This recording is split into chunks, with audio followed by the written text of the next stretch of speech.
it is the beginning of the 31st millennium. Under the command of the Emperor of Mankind, the Imperium's Great Crusade has been reclaiming and reuniting humanity's scattered colonies for over 2 centuries. The Ulanor campaign has just concluded, marking a significant triumph. In this campaign, the combined might of 100,000 Space Marines, more than 8 million soldiers from the Imperial Army, and nearly 100 Titans from the Collegia Titanica successfully vanquished the largest orc force the Imperium had ever encountered. The orc warlord, Erlak Erg, met his end in close combat with Horus Lupercal, the Primarch of the 16th Legion, known as the Luna Wolves. With their leader dead, the Orc Empire crumbled into smaller factions. These scattered orc warbands were relentlessly pursued and annihilated across the Ulanor system. This overwhelming victory led many to believe that the orcs would never again pose a significant threat to the Imperium. This crucial battle marked a pinnacle in the Great Crusade's progress. Buoyed by their success and prepared to delegate some responsibilities, the Emperor promoted Horus to the rank of Warmaster, giving him the authority to lead his fellow Primarchs and their Space Marine legions in the ongoing crusade. To honor this momentous occasion, the Emperor proposed renaming the Luna Wolves to the Sons of Horus. However, Horus, always diplomatic, declined the honor to avoid causing any resentment among his brothers. At the same time, the Emperor established the Council of Terra and tasked Malkador the Sigillite, a powerful psyker, with laying the groundwork for the Imperium's first large-scale bureaucracy, which would later be known as the Administratum. One of their initial directives was to increase the involvement of remembrancers to chronicle the achievements of the Great Crusade. This transfer of command duties allowed the Emperor to return to the Imperial Palace and focus on his secret Webway project. However, this sudden shift in leadership and the Emperor's decision to step back came as a surprise, confusing the gathered Primarchs. The abrupt retirement of the Emperor and the apparent favoritism towards Horus sparked the beginning of tensions within the Space Marine legions. Despite the underlying unease, the grand celebrations on Ulanor concluded, and the Great Crusade continued its expansion among the stars.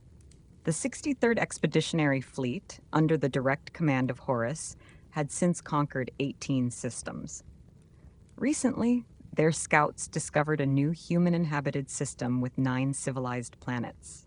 The fleet designated this system as 6319 and moved towards it, intending to add it to their growing list of conquests. Following standard protocol, upon arriving in a new system, the fleet offered the inhabitants a chance to join the Imperium willingly. A diplomatic team, led by the respected Luna Wolves captain, Hastur Sejanus, was sent to negotiate. The local leader, who also called himself the Emperor of Mankind, welcomed the delegation. However, upon learning of their intent to incorporate his small empire into the Imperium, he outright rejected their offer. This isolated society viewed itself as the pinnacle of civilization and the true origin of humanity. Insulted by Sejanus's refusal to swear loyalty to him, the false emperor ordered his elite guards, known as the Invisibles, to kill the Space Marine delegates. This unprovoked aggression would not go unanswered. The death of his favorite captain enraged Horus, compelling him to enforce imperial rule by force. A new delegation, accompanied by a large armed force, was sent to offer one final chance for peaceful surrender. However, the planetary defenses opened fire on them before any further negotiations could occur. In response, a combined force of Astartes and Imperial Army units launched a full-scale assault on the capital of System 6319. Stormbirds and drop pods landed, unleashing the invaders' formidable firepower. The Luna Wolves swiftly gained control of the city.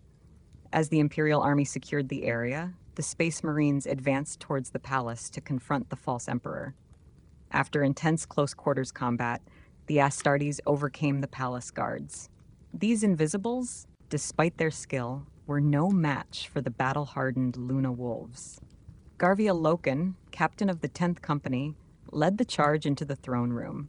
The room was a magnificent space with towering white walls and glass ceilings. At its center stood a grand golden throne. The stunning architecture would later inspire parts of the Imperial Palace on Terra, and many of its beautiful ornaments would be transported there to adorn the Emperor's seat of power. In the throne room, Garviel Loken encountered an elderly man presumed to be the misguided ruler of the besieged world. Without his bodyguards, the man posed no real threat. Loken tried to reason with him, explaining the futility of his resistance and how a much larger human empire was uniting the stars beyond his isolated system. Despite Loken's efforts, the false emperor remained defiant and refused to surrender.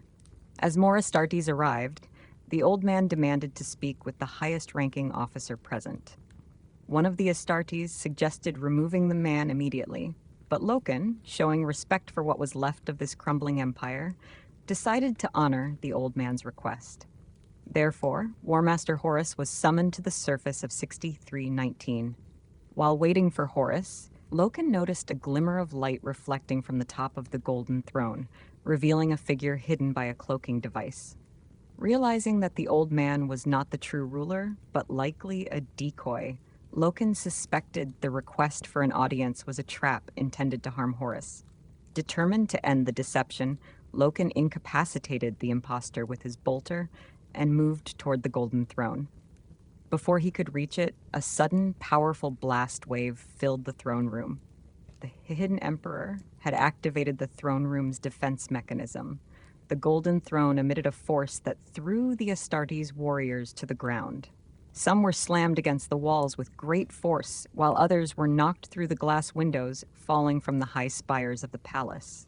Amidst the chaos, a tremendous shock wave and blinding flash marked the arrival of Horus Lupercal, who had teleported into the throne room. His master-crafted power armor withstood the throne's debilitating blast waves. The sudden reality warp from his teleportation caused a rupture that revealed the previously invisible figure on the throne. Horus acted swiftly, neutralizing the false emperor instantly. The emperor's remains were reduced to a charred skeleton, with his bones still clutching the destroyed throne. As the Astartes regained their footing, Loken looked up at Horus, who stood towering in his bright white armor. Horus spoke, "So will I deal with all tyrants and deceivers." He had personally teleported into the throne room and neutralized the false emperor. After the assault was over and the city secured, many remembrancers who had recently joined the Great Crusade were sent to the surface to document the victory. Though the Astartes were known for their efficiency, the remembrancers were shocked by the scene in the capital. Buildings were severely damaged by explosions and shrapnel. Fallen defenders lay scattered in the streets, with signs of conflict everywhere. In response to the attack on Sejanus and his delegation, the Luna Wolves had shown no mercy. They overpowered the defenders without taking any prisoners. Sejanus, who had been part of the Luna Wolves, Mournival, a close-knit group of high-ranking space marines who served as Horus's personal advisors, needed to be replaced due to his unfortunate death. With the capital now under their control, the Astartes set about restoring order. They organized the surviving populace and began the process of integrating the planet into the Imperium. The Remembrancers continued their work, chronicling every detail of the battle and its aftermath. They documented the heroism of the Astartes, the strategic brilliance of Horus, and the ultimate futility of the planet's resistance. The story of the battle would serve as a powerful reminder of the Imperium's strength and the unwavering resolve of the Emperor's forces. The loss of Sejanus left a significant void in the Luna Wolves.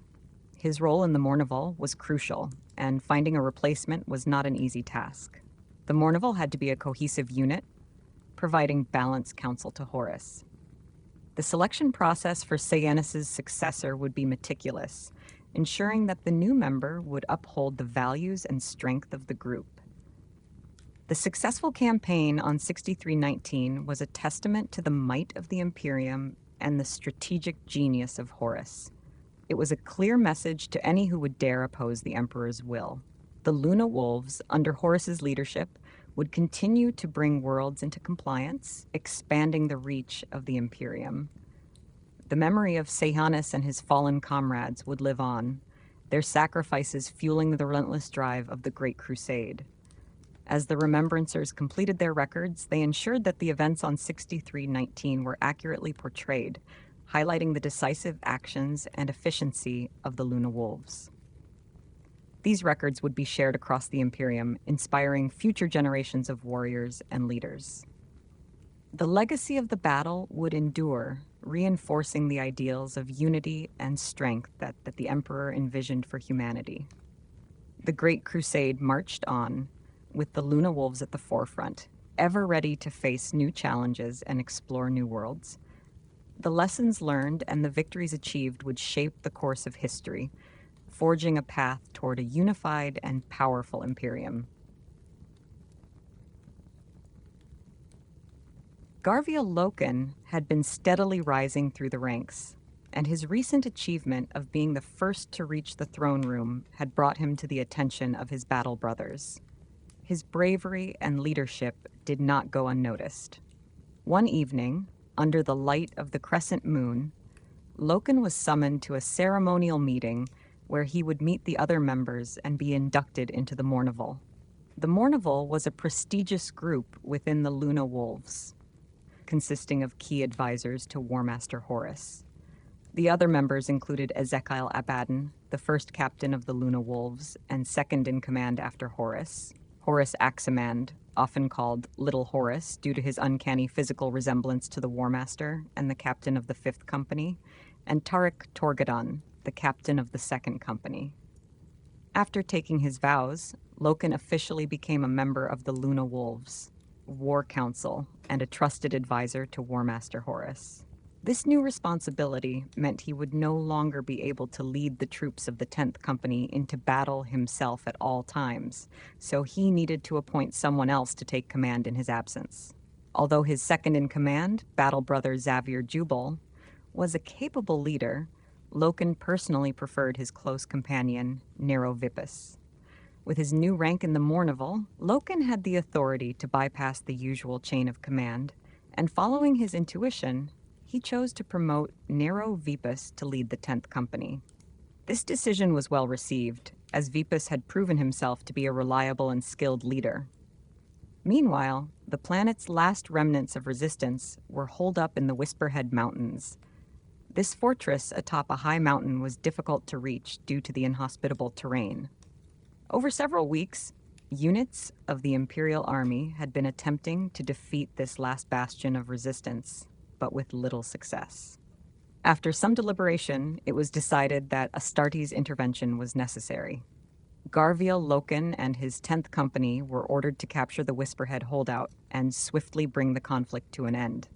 Their Stormbird transports, loaded with tactical and Terminator squads, departed towards the enemy defenses on the mountaintops. On their way, they noticed mysterious Vox interference. It seemed that the enemy was disrupting their signals by broadcasting a whispering voice. Initially, they believed that the enemy had hacked into their Vox systems to spread propaganda. Ignoring the sinister voice, they pressed on with their mission. The combat on the mountaintop was decisively one-sided, as the Astartes quickly overwhelmed the enemy resistance without suffering any losses. After securing victory, Loken ordered his Space Marines to regroup, but one of the tactical squads did not respond to any Vox communications and was missing. Setting out to investigate, they soon arrived at a horrific scene. Xavier Jubal, the sergeant of the missing squad, had killed all of his battle brothers. Loken ordered his troops to detain Jubal, but he resisted arrest, displaying an unnatural strength and killing several more Space Marines in the process. He appeared to be possessed, repeatedly shouting, "Watch out, Samus is here." Loken engaged the renegade Astartes in combat, eventually managing to kill Jubal with a stab through the chest. After the incident, the bodies of the fallen Astartes were taken back to Horus's flagship, the Vengeful Spirit, for investigation. Back on the flagship, Loken summoned his close friend, Kirill Cinderman, for a debriefing. Cinderman was an esteemed iterator who had accompanied the 63rd Expeditionary Fleet, and Loken trusted his counsel deeply. Loken recounted the disturbing events, seeking Cinderman's insights into what could have caused such a drastic change in Jubal. The investigation would be crucial in understanding the strange occurrences and ensuring that the Luna Wolves could prevent such incidents in the future. This moment marked a turning point, as the Luna Wolves continued to face challenges that would test their unity and strength. The body of Jubal and the other fallen Space Marines in the room left Kirill Sinderman deeply unsettled. He had been informed that there were no casualties during the assault on the Whisperhead Mountains, and that much was true. The defenders had not managed a single kill, and their resistance was easily crushed. Garviel Loken instructed Sinderman that this version of events would remain the official record. Any mention of a fight between Astartes' brothers was forbidden, as it would severely damage morale. According to the Imperium's secular truth, demonic possession was not recognized as a reality. Instead, Sinderman was directed to fabricate a story about a Stormbird landing accident. Privately, Sinderman suggested to Loken that the incident might have been caused by a disease. Though Astartes were immune to almost all known viruses and plagues, they considered the possibility that some unknown pathogen had corrupted Jubal's mind, leading to his violent behavior. Both men agreed that, given the circumstances, this was the most plausible explanation. However, their conversation was abruptly interrupted. Jubal's corpse suddenly opened its eyes and once again screamed about Samus. His body, now moving with unnatural contortions, rose to its feet. Before Loken and Sinderman could process what was happening, the undead Jubal charged at them. Loken was knocked aside, and Jubal grabbed Sinderman, lifting him off the ground. The commotion alerted Nero Vipus, who rushed into the room and began firing his bolter at the undead Space Marine. Jubal hurled Sinderman's body at Nero, but Nero managed to catch him and break his fall, saving his life. Jubal then fled the room and rampaged through the hallway, where he encountered Euphrates Keeler and several other remembrancers. He killed 2 of them brutally, tearing them apart. Before he could kill more, Loken and Nero caught up and opened fire with their bolters on full auto. It took 90 bolter rounds to bring the monstrosity down. Even then, they decided to use a flamer to incinerate the remains, ensuring that Jubal would not rise again. After the horrific event, Warmaster Horus met with Loken. Despite Loken's relatively new position in the Mournival, Horus chose to trust him with the truth. He explained that Jubal had been possessed by a warp entity. This concept shocked Loken, as it seemed to contradict the Imperial truth. Horus clarified that a demon like Samus was essentially a warp entity, a poorly understood force from another dimension. The term demon was a non-scientific, superstitious label for these entities.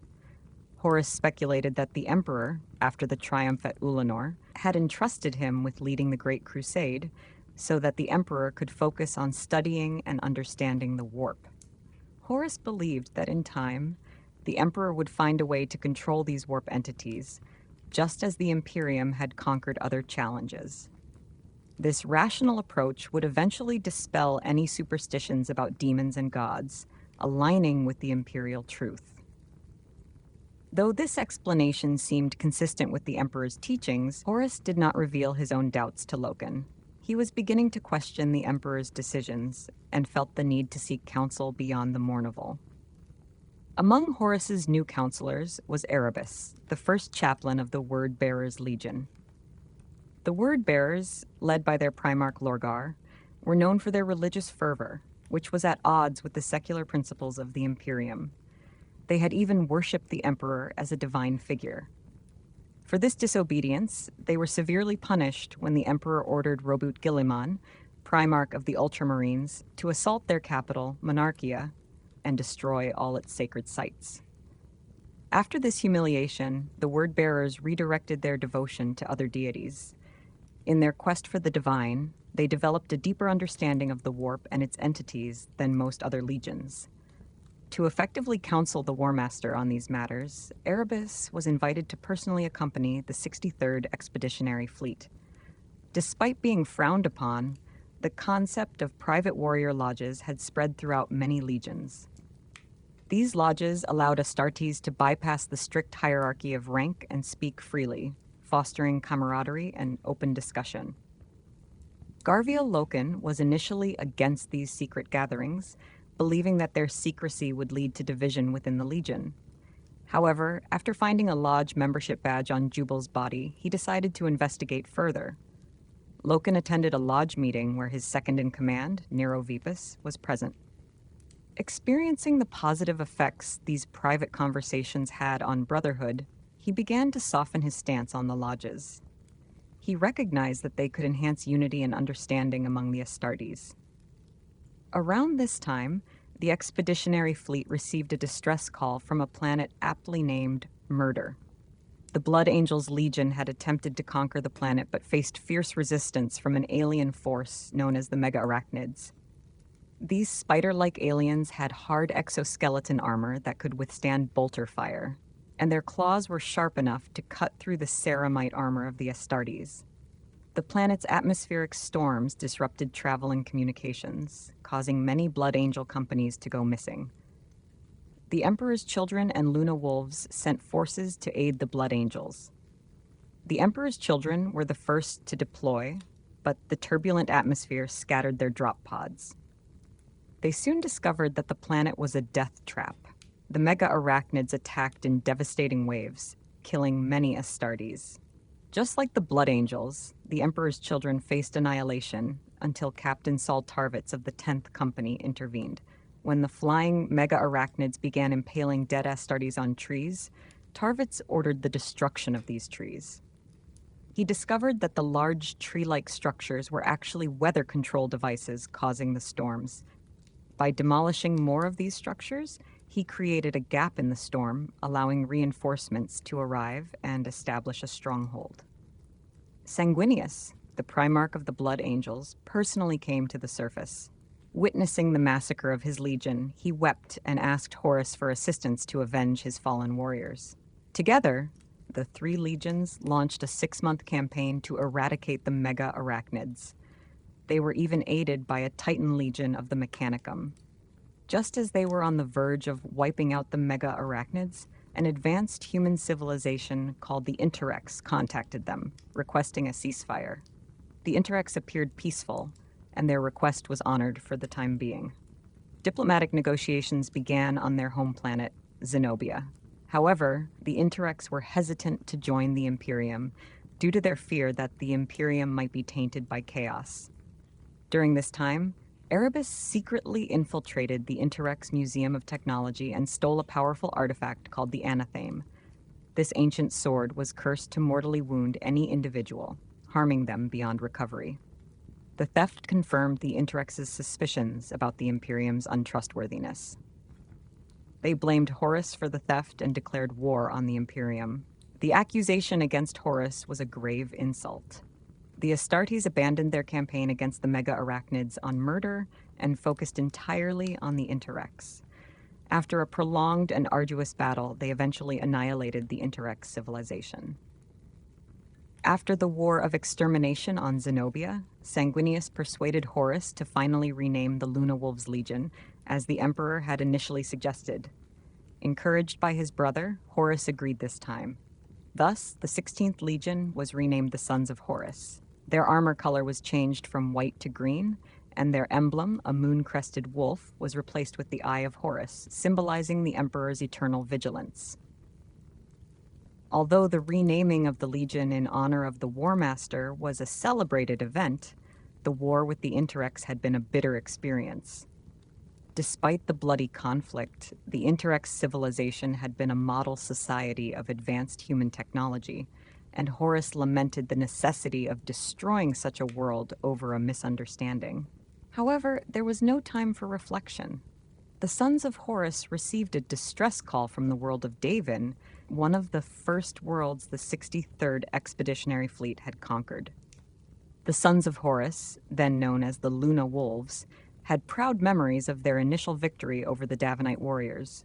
After their conquest, Horus had assigned the task of bringing the world into further compliance to his trusted friend, Imperial Army Commander Eugen Temba, assisted by a small detachment from the Word-Bearers Legion.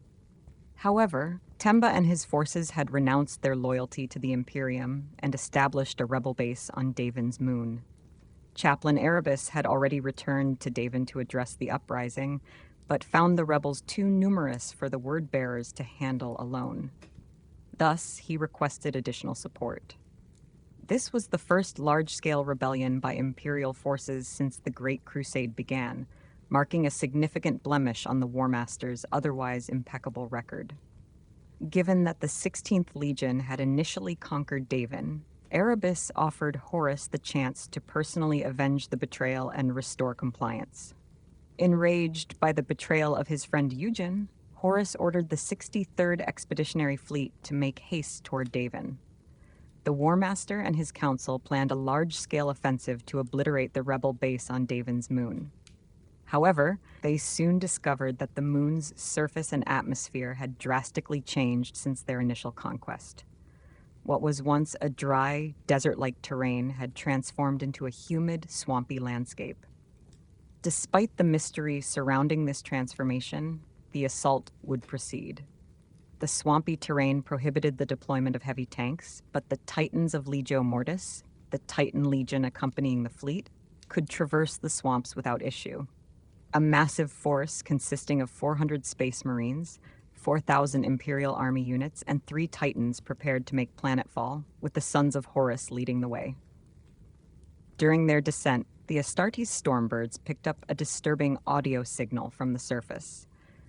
A faint, demonic-sounding voice spoke over the Vox network, saying, "The ways of man, folly, seek doom of all things, in death and rebirth shall mankind live forever." To Garviel Loken's horror, the voice sounded eerily similar to the one he heard during the Battle of the Whisperhead Mountains, the same voice that had corrupted battle brother Xavier Jubal on 6319. He warned the Warmaster, but Horus was determined not to turn back. He dismissed the voice as enemy propaganda or a cowardly scare tactic. The origin of the signal was traced, leading them to an old Imperial battleship named Emperor's Glory. The traitors had crash-landed it on the planet, and it now served as their rebel base. The Astartes disembarked from their Stormbirds into knee-deep swamp water. The enemies they faced were indeed the rebel Imperial army forces led by the traitorous Eugen Temba. However, these soldiers had transformed into zombie-like corpses, their ragged uniforms hanging from decaying bodies. They attacked the Sons of Horus in large, mindless waves. Arms reached up from the murky waters, dragging some Space Marines down and drowning them. Despite their ghastly appearance, the attackers possessed brute strength, requiring the Astartes to muster all their discipline to fend off the onslaught. Horus personally led the spear tip of the Astartes force into the downed starship, Emperor's Glory. As they battled their way deep into the belly of the ship, it began to tilt. Enormous waves of swamp water splashed away as the wreckage of the large ship rolled over. Those outside, close enough to the ship, were swallowed by the mud or crushed under its hull. Inside, Horus and 200 of his Astartes were tumbled upside down. Rusted steel decks gave way under the weight of the ship, collapsing and trapping many Space Marines despite their protective power armor. Due to his near-indestructible suit, Horus survived the incident, but a steel rod injured one of his lungs. He pulled it out, and his enhanced physiology almost instantly sealed the wound. Finding himself alone with no response to his Vox signals, he could hear the groans and shouts of wounded Space Marines echoing through the wreckage, but he had no hope of finding them in the confusion. Pressing on, he soon arrived at what looked like the command bridge of the ship.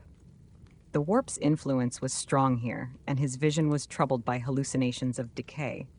He felt disturbed, something he hadn't even felt when facing the war boss on Ulanor. For the first time in his life, Horus was afraid. Confronted by a walking, bloated, rotten figure in an old Imperial uniform, Horus realized it was his old friend, Eugen Temba, influenced by the powers of the warp. Unbeknownst to Horus, the entity controlling Eugen's body wielded a special sword, the Anatham, the very weapon Erebus had taken from the Interrex Museum on Zenobia. They dueled inside the ship's wreckage, their swords clashing. Though the decaying figure moved with surprising speed, the entity ultimately proved no match for the mighty Primarch. Horus, wanting to end the conflict swiftly, committed to a powerful but reckless strike. As he struck down his foe, the anatheme injured his arm. The entity lost control of the weapon, and both it and Eugen's body fell to the ground. Without the blade, the entity was defeated and departed from the decaying body. Relieved of the influence, Eugen briefly regained his senses. Mortally wounded, he asked Horus for forgiveness with his last breath before passing away in the Primarch's arms. In the wrecked ship's bowels, Horus was overcome with emotion and mourned for his lost friend. Outside the ship, Legio Mortis had arrived. The Titans did what they could to stop the hordes, but their bulky weapons were of little help to the struggling Space Marines fighting in the swamps below. Many Astartes had already perished, but as soon as Horus defeated the entity, the attacks suddenly ceased. The bodies of the possessed soldiers collapsed, becoming lifeless. The influence on Daven lifted, and the moon began to revert to its former desert state. Members of the Mournival searched the wreckage and found the Warmaster still injured and in shock on the command bridge. They immediately attended to his wounds and escorted him back to safety. Despite his injuries, Horus was determined to push forward, driven by a newfound resolve. The battle had shaken him to his core, revealing vulnerabilities he had never before acknowledged. Yet it also solidified his commitment to understanding the true nature of the warp and its insidious influence. As the sons of Horus regrouped and tended to their wounded, the ramifications of the encounter with the warp entity weighed heavily on their minds. The realization that the warp could affect even the most loyal of their brothers introduced a new layer of complexity to their mission. Horus knew that to safeguard the future of the Imperium, he would need to delve deeper into the mysteries of the warp, despite the inherent risks. The members of the Mournival searched the wreckage and found the Warmaster still bleeding and in shock on the command bridge. They quickly escorted him outside, but to their horror, he collapsed to the ground and fell unconscious. With great urgency, they carried his body to a Stormbird and rushed back to the Medicae station on Horus's flagship, the Vengeful Spirit. Upon the return of the Stormbirds, a crowd of remembrancers gathered on the embarkation deck, eager for news of the anticipated victory over the rebels. However, Horus was in critical condition, and the Mournival had no time for delays. They forcefully pushed through the crowd, tragically causing the deaths of more than a dozen remembrancers and crew members in their haste to reach the Medicae. Despite their swift actions, the Legion's apothecaries were unable to heal Horus's wound. The mysterious injury caused by the anatheme was beyond their understanding. The cut on his arm would not stop bleeding, and if nothing was done, the Warmaster would eventually bleed out and die. Desperate to save their leader, Garviel Loken, Tariq Torgadon, and Nero Vipus returned to the surface in search of the weapon that had caused the wound, hoping it might provide a clue to a cure. They found the anatheme in the wreckage next to the decaying body of Eugen Temba, where Horus had slain him. Garviel recognized the blade from the Interrex Museum on Zenobia before it was stolen. Only one person could have brought it to Daven before the 63rd Expeditionary Fleet arrived, Erebus. But why? What could anyone gain from harming the Warmaster? Who else was involved in this plot? While they pondered these questions, it was already too late. The other two members of the Mournival, Abaddon and Aximand, had stayed on the Vengeful Spirit. As Horus's condition worsened, they were summoned to an emergency Warrior Lodge meeting by Erebus. The Wordbearer's chaplain informed them of a place where the Warmaster might be healed, a shrine on the moon of Daven called the Serpent's Temple. With the Legion's apothecaries unable to save him, the arcane healing methods of Daven's shamans became their last hope. Desperate to save their beloved Primarch, they followed Erebus's advice. They placed Horus's unconscious body in a stasis field to prolong his life and quickly transported him to the temple on the moon's surface.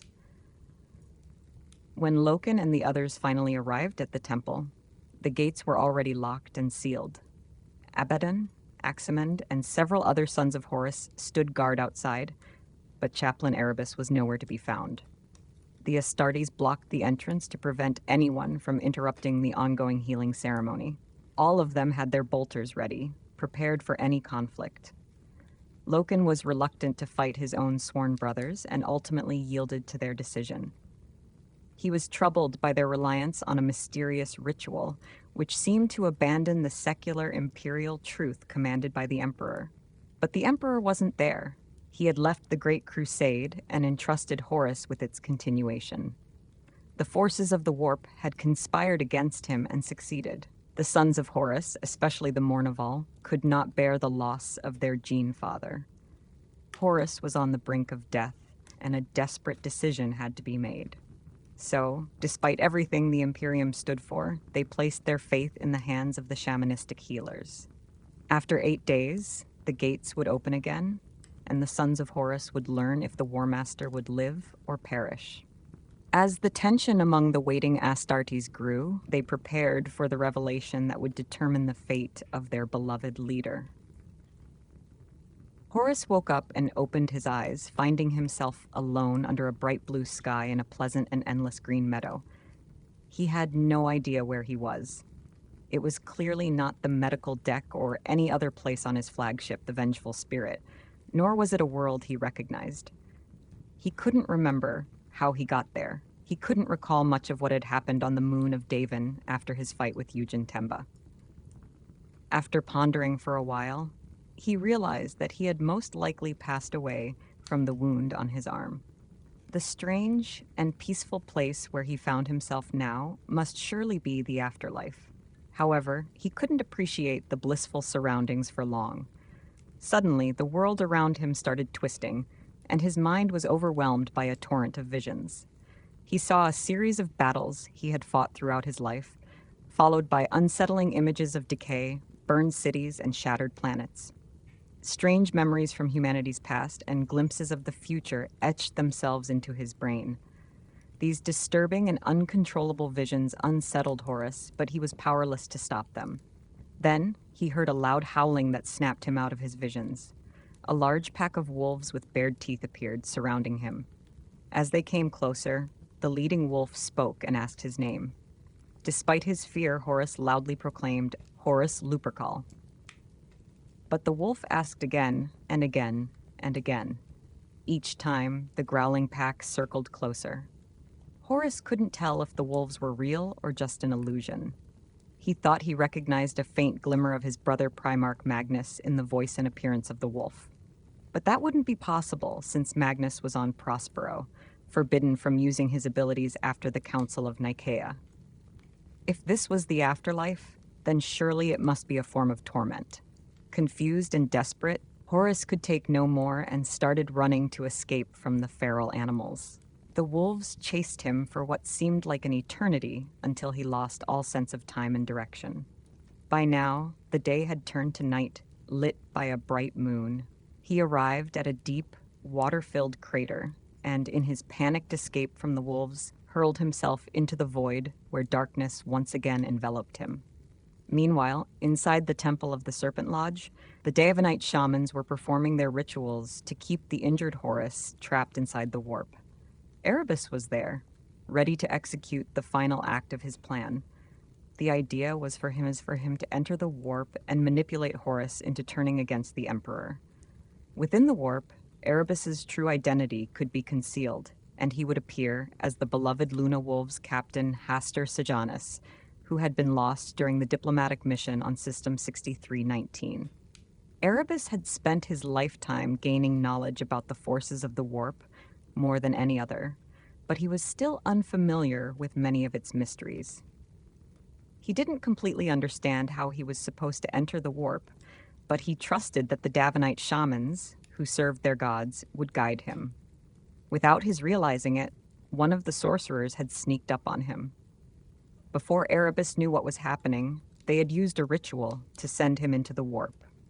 This act was the final requirement to conclude the ritual.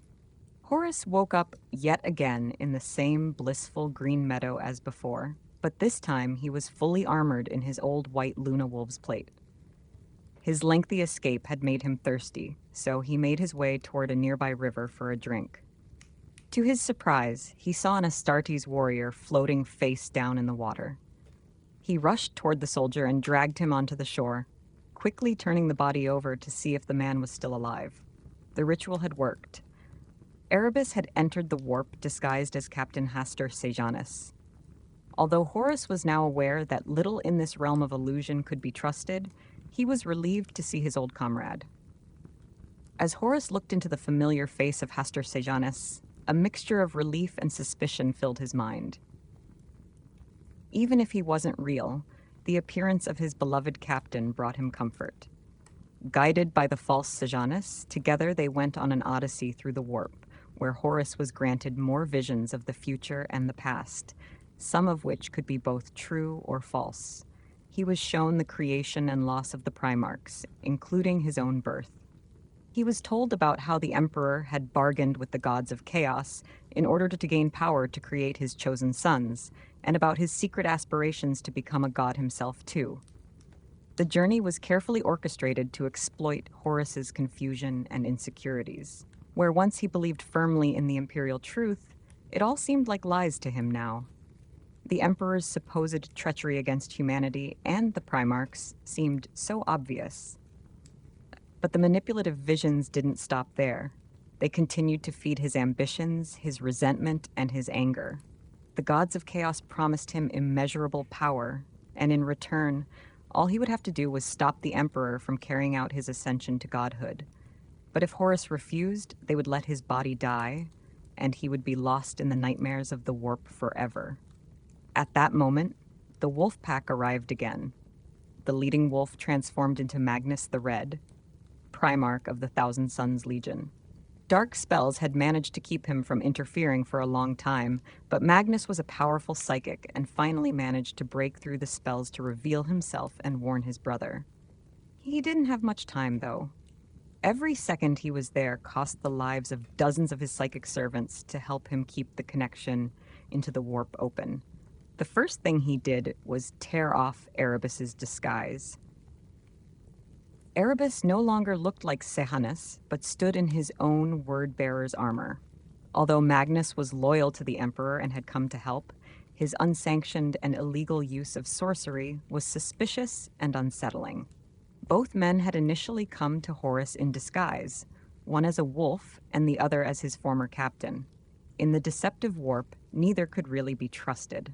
Horus was sick of the deception, and his anger at the whole ordeal made him regain his resolve. He was the Warmaster, after all, and he would not allow these two deceivers to lead him astray. He interrupted their argument and ordered them to be silent. Horus Lupercal had made his choice. Back on Davin, Aban, Aximand, and many other sons of Horus had been standing vigil near the Serpent Temple entrance ever since the wounded Warmaster had been brought inside. They were there to ensure no one would interrupt the healing ceremony. A large crowd had joined them, made up of the vengeful spirits, ordinary human crew members who had set up camp outside, desperately waiting for their revered Warmaster's return. It had been 9 days since the temple had been shut, and now the time for waiting was finally over. Either the Warmaster would live, or he had perished. Loken and his companions arrived too. All of the Astartes had their weapons ready and loaded in case there was any trouble. Nobody knew what to expect. The fate of their beloved legion hung in the balance, and only the return of their Primarch could set things right once again. Whatever disagreements the members of the Mournival still had, at this moment they set their differences aside, and together they anticipated the opening of the gates. The huge doors made a loud crack as they slowly began to open. Out of the Serpent Temple strode the Warmaster in his magnificent power armor. He carried his sword high above his head to symbolize that the wound in his arm had completely healed. The sight of Horus emerging filled the assembled crowd with a mix of awe and relief. Although a Primarch was always an astonishing sight to behold, Horus looked more vitalized than ever before. The crowd erupted in a roar of elation and triumph. With a near-deafening volume, they chanted, "Lupercal, Lupercal." The Warmaster had survived. The Legion had been saved. The 63rd Expeditionary Fleet soon recovered its personnel from the moon's surface. With the Warmaster in good health, there was no reason to waste any more time. A new Imperial commander was assigned to replace Eugen Temba and enforce Imperial compliance, and then they prepared to depart the Davin system. Back on the Vengeful Spirit, the deadly event on the embarkation deck when the Mournival had violently pushed remembrancers and crew members out of the way, causing several fatalities, had not been forgotten. The tense mood on the ship was palpable. After the many strange events that had taken place, several remembrancers had become disillusioned with the Imperial truth. When the iterator Kirill Cinderman attempted to decode the facial tattoos of Erebus using the Book of Lorgar, he accidentally summoned a lesser demon of chaos onto the ship. The demon burned a large part of the librarium and its archives. However, by channeling the Emperor's power, the Pict recorder Euphrates Keeler managed to banish the demon back to the warp. Despite this, many members of the crew started to believe that the Emperor was, in fact, a benevolent god who could protect them. Their faith slowly began to spread throughout the rest of the expeditionary fleet. A cult called the Lectitio Divinitatis had now been established on the flagship. Members of this cult gathered in secret meetings, but these gatherings were occasionally discovered and violently broken up by the Astartes. This violence against civilians further deteriorated their trust in the Warmaster. As the Great Crusade resumed, a sense of normality returned to the fleet. Before the disrupting events on Davin, the Warmaster's 63rd had been en route to Sardis to rendezvous with the 203rd Expeditionary Fleet, led by Angron, Primarch of the World Eaters.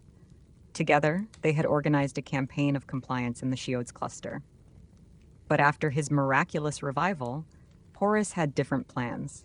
Instead, both fleets made their way to a newly discovered sector called Draconis 3-11. This sector was fairly large and inhabited by the Orishan technocracy, a peaceful and technologically advanced human civilization spanning a dual star system.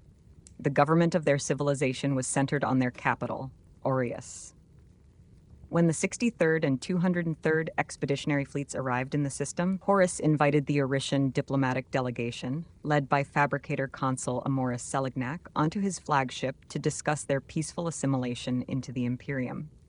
The Orishan guard units, although not physically enhanced, wore armor very similar to the battle plate of the Astartes. This was their first contact with the Imperium. The reason for their technological development was simple. They possessed a significant database of STCs, standard template constructs. These STCs had been taken with them among the stars during the Age of Technology.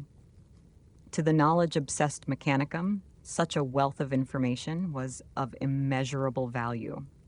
Even after the Great Crusade's centuries of conquest, it was believed that the vast majority of the original database was still missing from the Imperial archives. As the diplomatic discussions progressed, it became clear that the Orishan technocracy was cautious but open to the idea of joining the Imperium. They were aware of the benefits that such an alliance could bring, but they were also wary of losing their autonomy and the potential threat of chaos that lurked in the shadows of the galaxy. Horus, displaying his renowned charisma and diplomatic skill, assured them that their knowledge and advancements would be respected and integrated into the Imperium's grand design. Even after centuries of the Great Crusade's conquests, most of the original STC database was believed to be missing from the Imperial archives. Discovering even a single new STC was an invaluable prize. Here, they found a civilization with many intact blueprints. Regulus, a tech priest and member of the Warmaster's Council, quickly steered the conversation towards STCs. The fabricator consul confirmed their reliance on ancient technology and admitted to having many STCs unknown to the Imperium. Upon hearing this, Horus did not hesitate. He shot the fabricator consul in the face with his bolter and ordered the execution of the rest of the delegation. The official Imperial record would claim that the Orishans attempted to assassinate the Warmaster, but in truth, Horus had found exactly what he needed. With confirmation of the STC's existence, diplomacy was no longer necessary. Horus commanded the complete annihilation of the Oretian technocracy and the covert acquisition of their entire STC database. This treasure trove of technology would enable Horus to secure the allegiance of the Mechanicum. Regulus was sent back to Mars to persuade Fabricator General Kelber Hal to support the Warmaster with the promise of these invaluable STCs. Thus began a 10-month-long war against the Aurelian technocracy. Despite their advanced technology, the Aurelians could not withstand the combined might of the Space Marine legions. Fulgrim, Primarch of the Emperor's children, also moved to join the conflict. The cooperation of these three Primarchs would lay the groundwork for the impending civil war.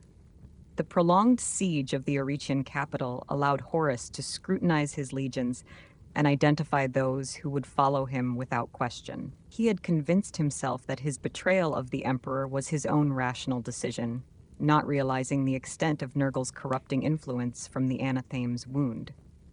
The subtle machinations of the warp had led him to align with the gods of chaos. Angron, known as the Red Angel of Butchery, was easily swayed to join Horus. Angron's hatred for his brother Primarchs and his view of the Emperor as a tyrant made him a willing ally. As a former slave and gladiator, Angron saw no difference between the Emperor and his old masters on Nuceria. The Emperor's repeated wrongs and the agony caused by the butcher's nails embedded in his brain fueled his rage and rebellion. For Angron, battle and bloodshed were all that mattered. Convincing Fulgrim, the Palatine Phoenix, was more challenging. However, Fulgrim's pride and quest for perfection were exploitable.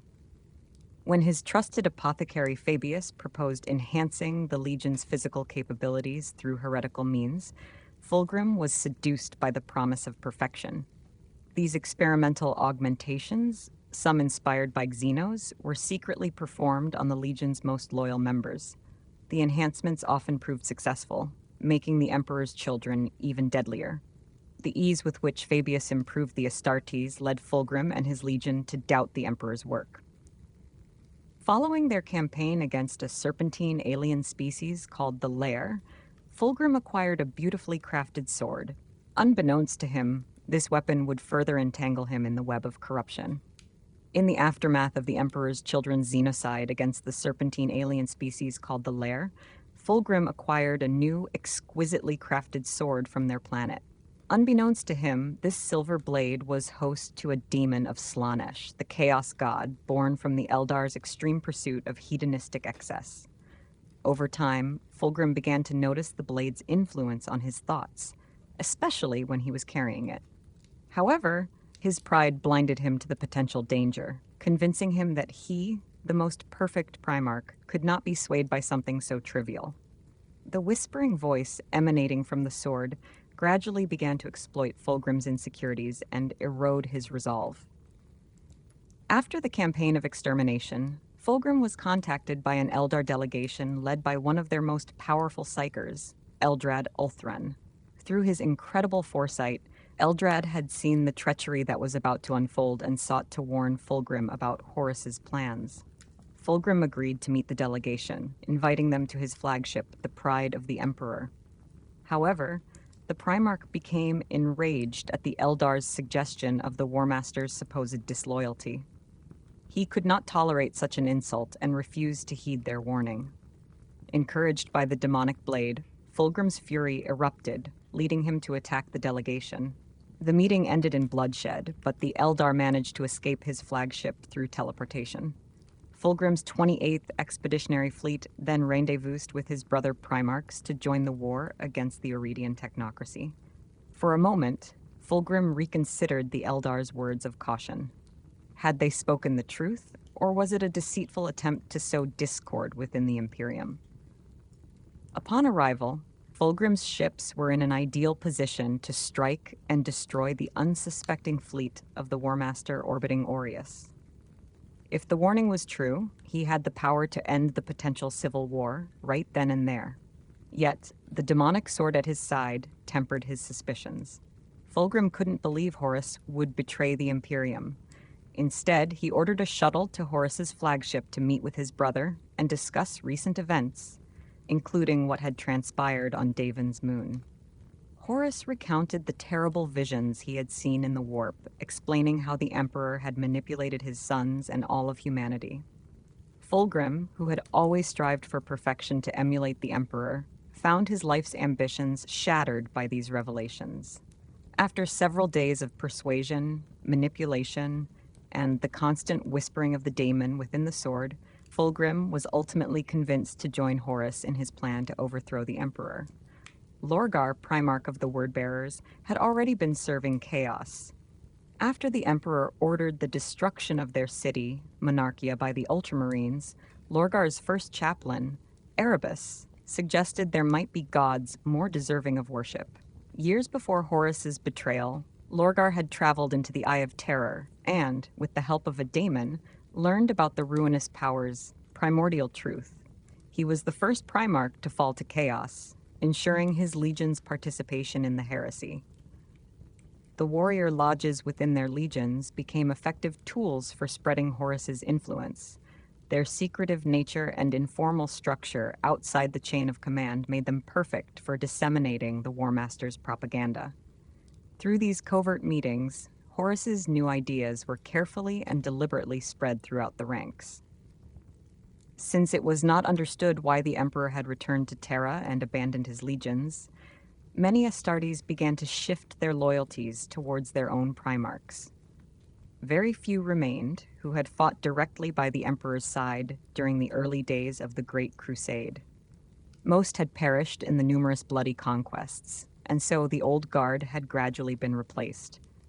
The times were changing, and many accepted these new circumstances. Those battle brothers who did not agree with the troubling developments within their once beloved legions eventually stopped attending the meetings and became isolated. This made it easy to identify those who would never forsake their oath of loyalty to the Emperor.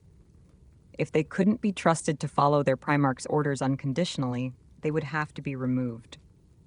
For the rebellion to succeed, unquestioning obedience was essential. Those who did not conform were put on a blacklist to be purged from their legions eventually. When the Istvan system rebelled against the Imperium, it presented the Warmaster with the perfect opportunity to implement his plans. Crushing the uprising would provide a credible pretense under which Horus could continue to gather the legions loyal to him without arousing suspicion. Istvan was also located in the outer reaches of the Segmentum Obscurus, far from the prying eyes of Terra and the Emperor. The Warmaster's dark plans would be concealed by the Great Distance, and the gods of chaos could assist by conjuring up convenient warp storms to disrupt communications and travel in this region of space. Thus, the sons of Horus, Emperor's children, and World Eaters set out towards Istvan, where they would be joined by Mortarion, Primarch of the Death Guard. The Primarch of the 14th Legion was cold, rational, and harbored a deep-seated mistrust of the Emperor's tyrannical nature. Of all his brothers, only Horus had earned his respect and friendship.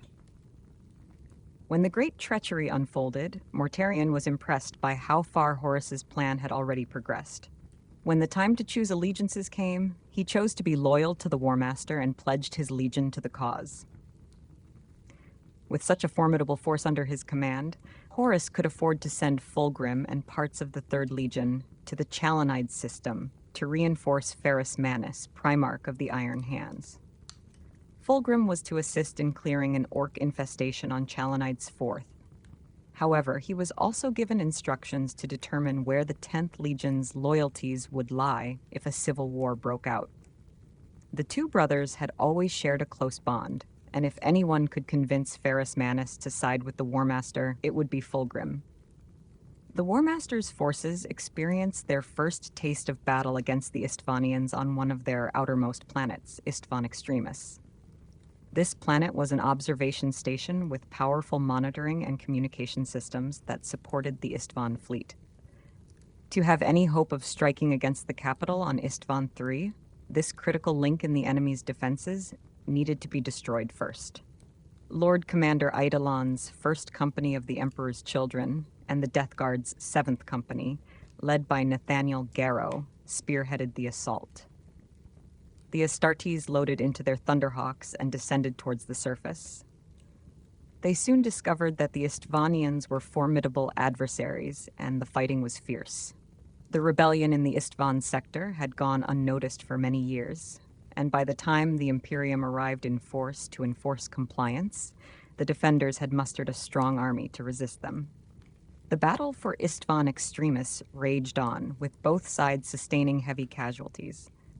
Their defensive network, built upon robust imperial origins and subsequently improved, was formidable.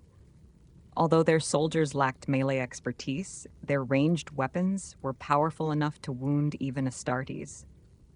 However, more worrisome was their allegiance to Slaanesh.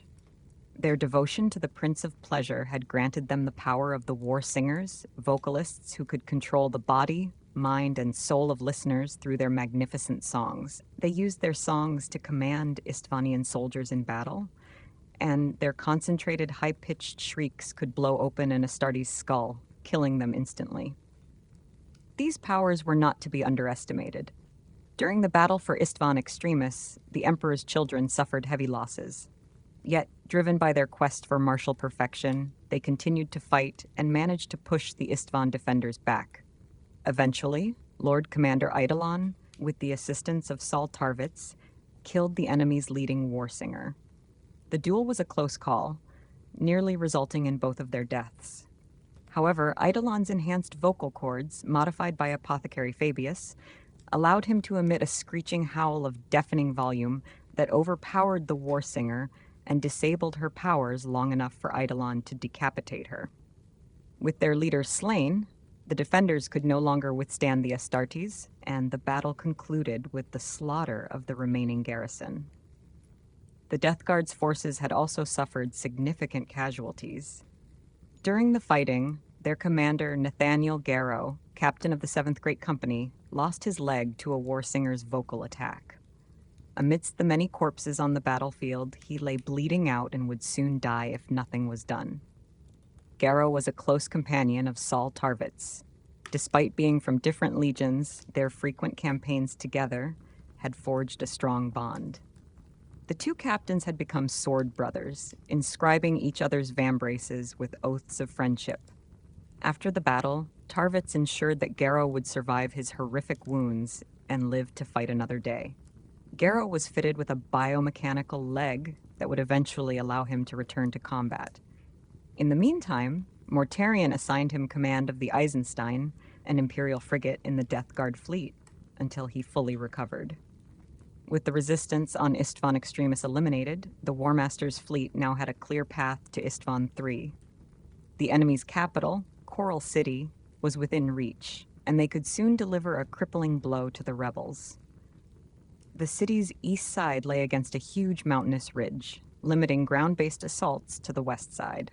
This part of the city was well protected by a large outer wall and trench networks that would be difficult to breach. Unfortunately for the Istvanian defenders, Horus did not plan a conventional ground attack. For the next stage of the war, the Warmaster prepared the troops for drop pod assaults directly into the heart of the city, targeting the enemy's command posts. The large city had two key locations where the rebellion's leadership could be found. The most likely location was the palace, where the Emperor's children and world eaters would deploy and secure strategic positions. The second suspected location was the large religious center called the Siren Hold, the spiritual heart of the city. This labyrinth of complex and multi-leveled structures would be challenging to capture, so the task was assigned to the Sons of Horus. Meanwhile, a significant portion of the Istvanian forces was entrenched on the city's outskirts, ready to defend against the impending assault.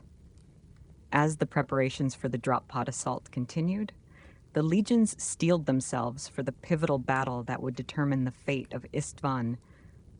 The Death Guard was assigned the critical task of engaging the bulk of the enemy troops, holding them at bay to provide the other Astartes legions time to achieve their objectives.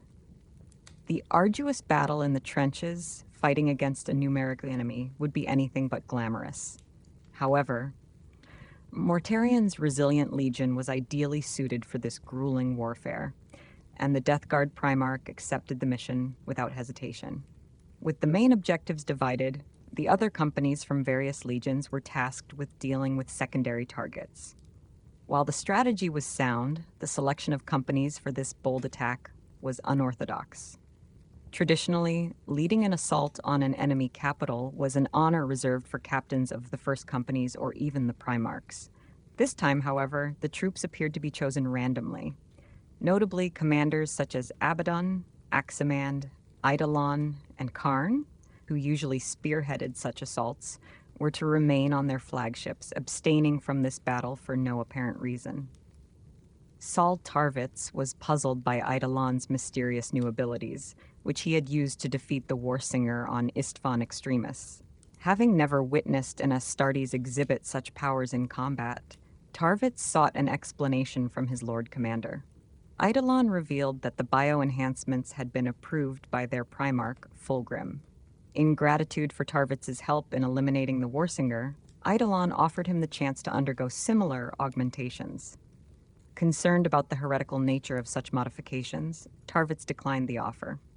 Displeased and suspicious of Tarvitz's refusal, Eidolon assigned him to the strike force destined for Istvan III's surface, a mission he knew to be perilous. Tarvitz, eager to fight alongside his friends Garviel Loken and Tarik Torgadon of the 16th Legion, was initially thrilled. However, upon examining the unusual roster of companies designated for the assault, he grew wary of Eidolon's intentions. Without informing Eidolon, Tarvitz approached Rylanor, a venerable dreadnought and the Ancient of Rites of the Legion.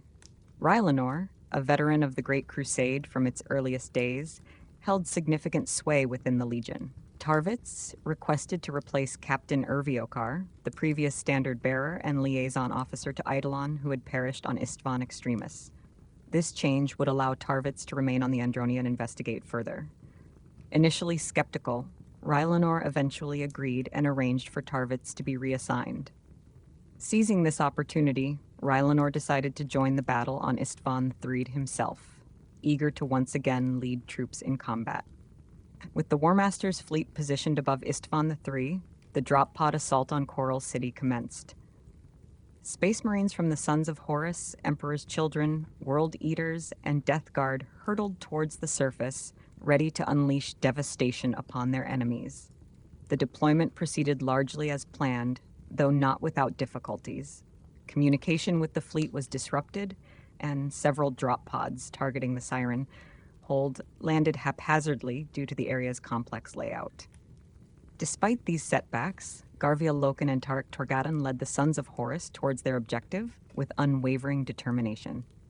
As the brutal conflict intensified on Istvan III, the Astartes remained unaware of the deeper betrayal that was about to unfold. Several drop pods that descended upon the Siren hold landed haphazardly due to the area's complex layout. Despite this, under the leadership of Garviel Loken and Tarik Torgadon, the Sons of Horus pressed on towards their objective. The religious population of the city, incited to fury by their warsingers, rose up against the invaders, but the frenzied civilians were brutally massacred in the streets by the World Eaters. Meanwhile, the Death Guard methodically cleared out the trench networks with the support of an Imperator-class Titan called Dias Irae, which wreaked havoc outside the city walls. The Emperor's Children had already infiltrated the palace, and before long, Captain Lucius of the 13th Company, one of their most skilled swordsmen, killed the rebelling Istvanian governor in a duel. With their leader dead, the city's fall seemed imminent. However, the Astartes assigned to Istvan III's invasion did not realize that they had been sent to their deaths. The seemingly random selection of companies was, in fact, a careful culling by the Primarchs of those who could not be trusted to follow their legions in the impending civil war against the Emperor. Far above, in orbit, the Warmaster's fleet prepared to deliver a deadly bombardment, aiming to obliterate everyone on the planet, Istvanians and Astartes alike. To prevent any warning from reaching the troops below, all communications with the assault units were cut off. When the ships maneuvered into lower orbit to fire their payloads, Saul Tarvitz, who had remained on his ship, the Andronius, inspected the gun decks and discovered the horrifying plot. The gun crews were loading the cannons with virus bombs. Each warhead contained the Life Eater virus, a rampant organism that destroyed all life and wiped out every shred of organic matter on the planet's surface within hours. Even Astartes in power armor would not survive it. Only the Warmaster had the authority to deploy such devastating weapons. Horrified, Tarvitz rushed to the embarkation deck, stole a Thunderhawk, and sped towards Istvan III to warn his battle brothers of the impending betrayal. The unauthorized Thunderhawk was soon detected. When Tarvitz ignored orders to turn back, several fighter craft were dispatched to intercept him. Lacking piloting skills, Tarvitz struggled to evade the faster and more agile fighters. As he passed through the engagement zone of the Eisenstein, his plight caught their attention. The Eisenstein attempted to communicate with the Thunderhawk to understand the situation. To his immense relief, Tarvitz was connected directly to Nathaniel Garrow, who was commanding the frigate. Tarvitz explained Horus's betrayal and the plan to virus bomb the planet. With no time to elaborate, Garrow had to make a quick decision. He could either abandon his oath of brotherhood and let Tarvitz be destroyed, or defy the Warmaster. Choosing loyalty to his friend, Garrow ordered the Eisenstein's gun decks to fire several missiles at the pursuing fighters. The missiles struck their targets, and Tarvitz was saved, at least for the moment. Garrow reported back, falsely claiming to Lord Commander Eidolon that he had destroyed the stolen Thunderhawk. The explosions masked the fact that Tarvitz had actually escaped towards Istvan III. The Eisenstein would soon face its own problems as the truth of Garrow's actions came to light. With limited time, Garrow began making plans to escape the fleet and head towards Terra to inform the Emperor of Horus's treachery. As the battle for Istvan III raged on, the unfolding treachery began to reveal the full scale of Horus's sinister plans. With time running out, Garrow quickly formulated a plan to escape the fleet and travel to Terra to warn the Emperor about Horus's actions. Meanwhile, Saul Tarvitz landed his Thunderhawk in the palace courtyard and urgently alerted the Emperor's children to take cover from the impending bombardment. Captain Lucius, loyal to his Primarch, struggled to believe that Fulgrim had sent him to the surface to face danger. However, his friendship with Saul Tarvitz had put him on Eidolon's list. Tarvitz and Lucius swiftly warned the World Eaters, who had just finished fighting civilians in the plaza. They all rushed to the shelter beneath the palace. The units of the Emperor's Children and Death Guard were contacted via Voxnet and instructed to find cover. Overhead, the first streaks of the orbital bombardment were visible. Loken and Torgadon led their troops deep into the catacombs of the Siren Hold, hoping for safety. Most of the Death Guard were caught outside the city walls. Their only refuge was the small bunkers and dugouts of the trench network. The Imperator-class Titan, Dies Irae, had received orders to seal all vents and close itself off from the outside air. Its weapons were powered down, and all hatches were airlocked in preparation for the bombardment. From the command deck of the Titan, they watched as Death Guard Space Marines sought cover. The Istvanians, unaware of the impending bombardment, misinterpreted the Astartes' movement as a retreat and saw the seemingly disabled Titan as an opportunity. They moved into the open to launch an attack just as the first virus bombs detonated high above Coral City. The explosions spread their lethal payload across the atmosphere. The Life Eater virus, designed to exterminate all life, began its deadly work. Set to burst at various altitudes and locations, the virus spread rapidly, consuming all biomass it encountered. In moments, Coral City was engulfed. Those caught outside faced a dire fate. The virus penetrated their armor, infiltrated their skin, and entered their bloodstreams. Astartes and civilians alike fell to their knees. Agonized cries filled the air as victims dissolved. Thousands of Astartes and civilians across Istvan III were affected. Only Rylanor, encased in his sealed dreadnought armor, survived. Watching his troops fall, he swore a personal oath of revenge against the Primarch who had betrayed his legion. Meanwhile, aboard the Vengeful Spirit, the Remembrancers had been summoned by the Warmaster to witness the events on Istvan III. They were now shown the true horrors of conflict. Horus locked them in a large gathering chamber and displayed the bombing of Istvan III on giant screens.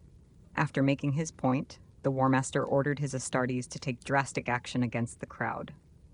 Euphrates Keeler, Kirill Cinderman, and Mercedes Oliton managed to escape with the help of a loyalist Astartes aboard the Vengeful Spirit, an ancient warrior named Iacton Cruz. Remembering the days when they fought alongside the Emperor, crews had always clung to the old ways. Before the drop pod assault, he had promised Loken to protect the Remembrancers. He escorted them to a Thunderhawk gunship, and together they left the scene. The Imperial Fists had recently been ordered back to Terra to bolster the defenses of the throne world. Meanwhile, the Space Wolves were dispatched to Prospero with the mission to arrest Magnus the Red, who had defied the Emperor's decree by continuing to practice sorcery. This disobedience had inadvertently sabotaged the Emperor's Webway project when Magnus attempted to use the warp to warn him about Horus's betrayal. To further solidify his position, the Warmaster issued strategic orders that scattered the remaining Loyalist legions, making it difficult for them to regroup. The Ultramarines, Blood Angels, White Scars, and Dark Angels were sent on distant campaigns in the farthest reaches of the Imperium, ensuring they would not be able to respond swiftly.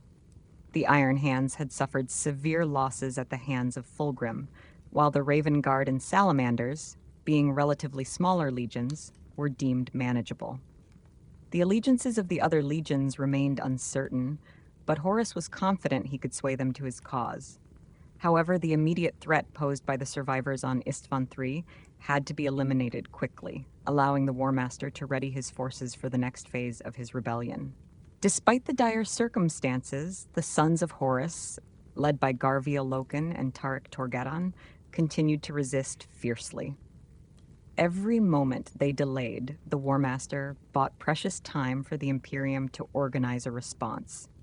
Determined to make their last stand count, they vowed to take as many traitors with them as possible before falling. Realizing the gravity of the situation, Horus entrusted the task of quelling the resistance to his most loyal lieutenants from the Mournival.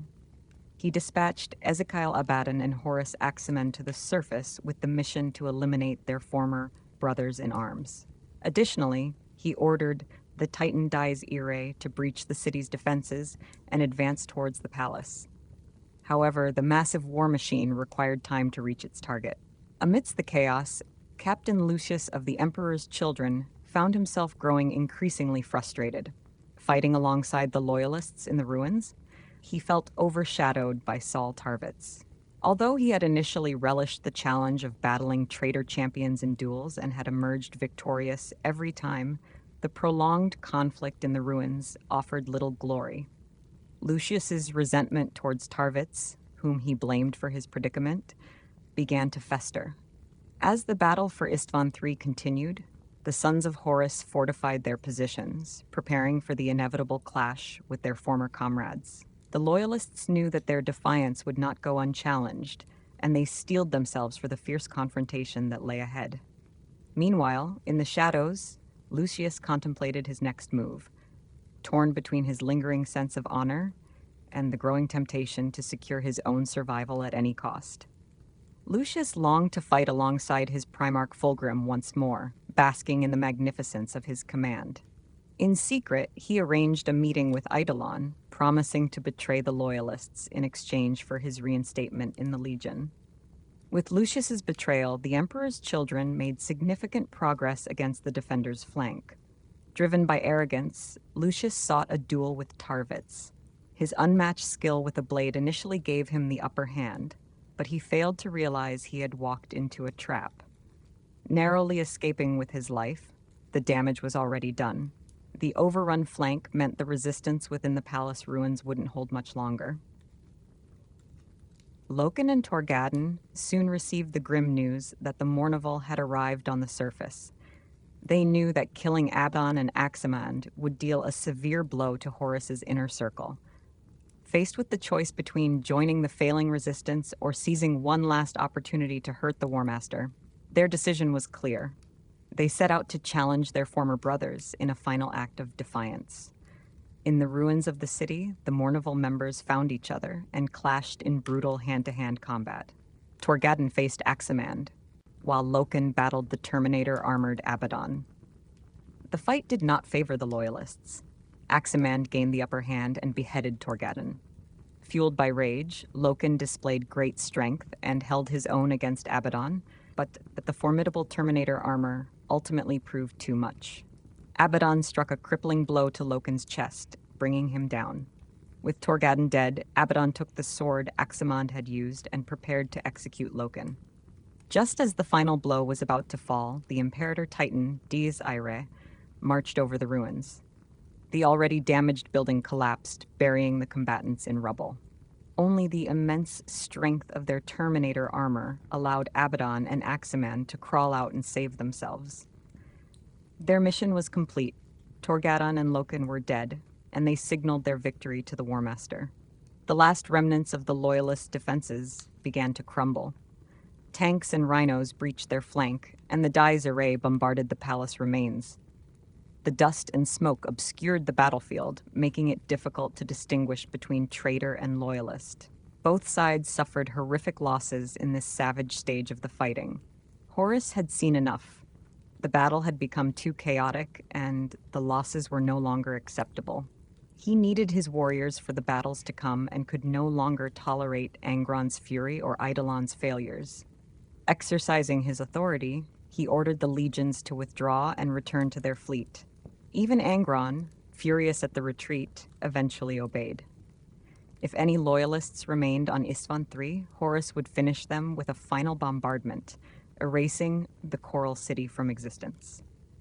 As the fleet prepared to unleash a devastating cannonade, the few remaining loyalist Astartes, including Saul Tarvitz, looked to the skies. They knew their end was near. The explosions engulfed the city, but they took solace in having remained loyal to the Emperor until the very end. On Istvan III, a horrific betrayal unfolded. 4 legions had forsaken their oaths to the Emperor and turned on their brothers. Those unwilling to join Horus were condemned to die on the planet below, targeted by the lethal virus bombs. Yet, thanks to Saul Tarvitz's heroic warning, many found refuge underground and survived the Life Eater virus. As the dust settled on Istvan III, the galaxy braced for the next chapter in this dark and treacherous saga. The Loyalists prepared for what lay ahead, determined to avenge their fallen brothers and bring justice to the Imperium. Under Garrow's determined leadership, the Loyalist forces managed to organize a valiant resistance.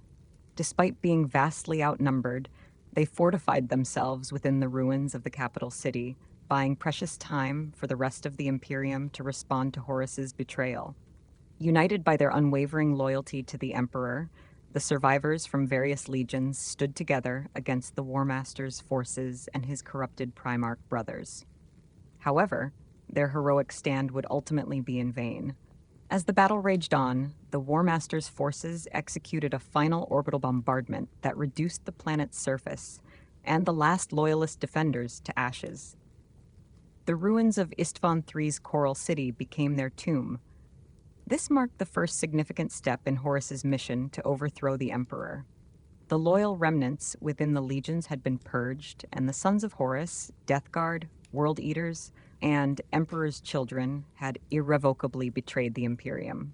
By shedding the blood of their brothers, they cemented their allegiance to the Warmaster, leaving no path for return. However, not all had gone according to Horus's meticulous plans.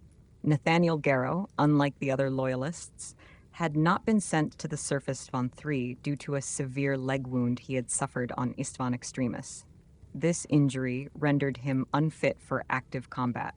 Assigning him to the drop assault would have raised suspicion. Mortarion, his treacherous Primarch, still harbored hopes of converting Garrow to the traitor's cause. Thus, Garrow was given command of the Eisenstein, a small frigate in the Death Guard's fleet. First Captain Callus Typhon, however, did not trust Garrow. On his orders, Captain Ignatius Grolgor and his squad of traitors were stationed on the Eisenstein to ensure compliance with the firing of the Life Eater virus payloads. If Garrow interfered, Grolgor was to eliminate him and take command. At this juncture, Garrow was unaware of the impending tragedy.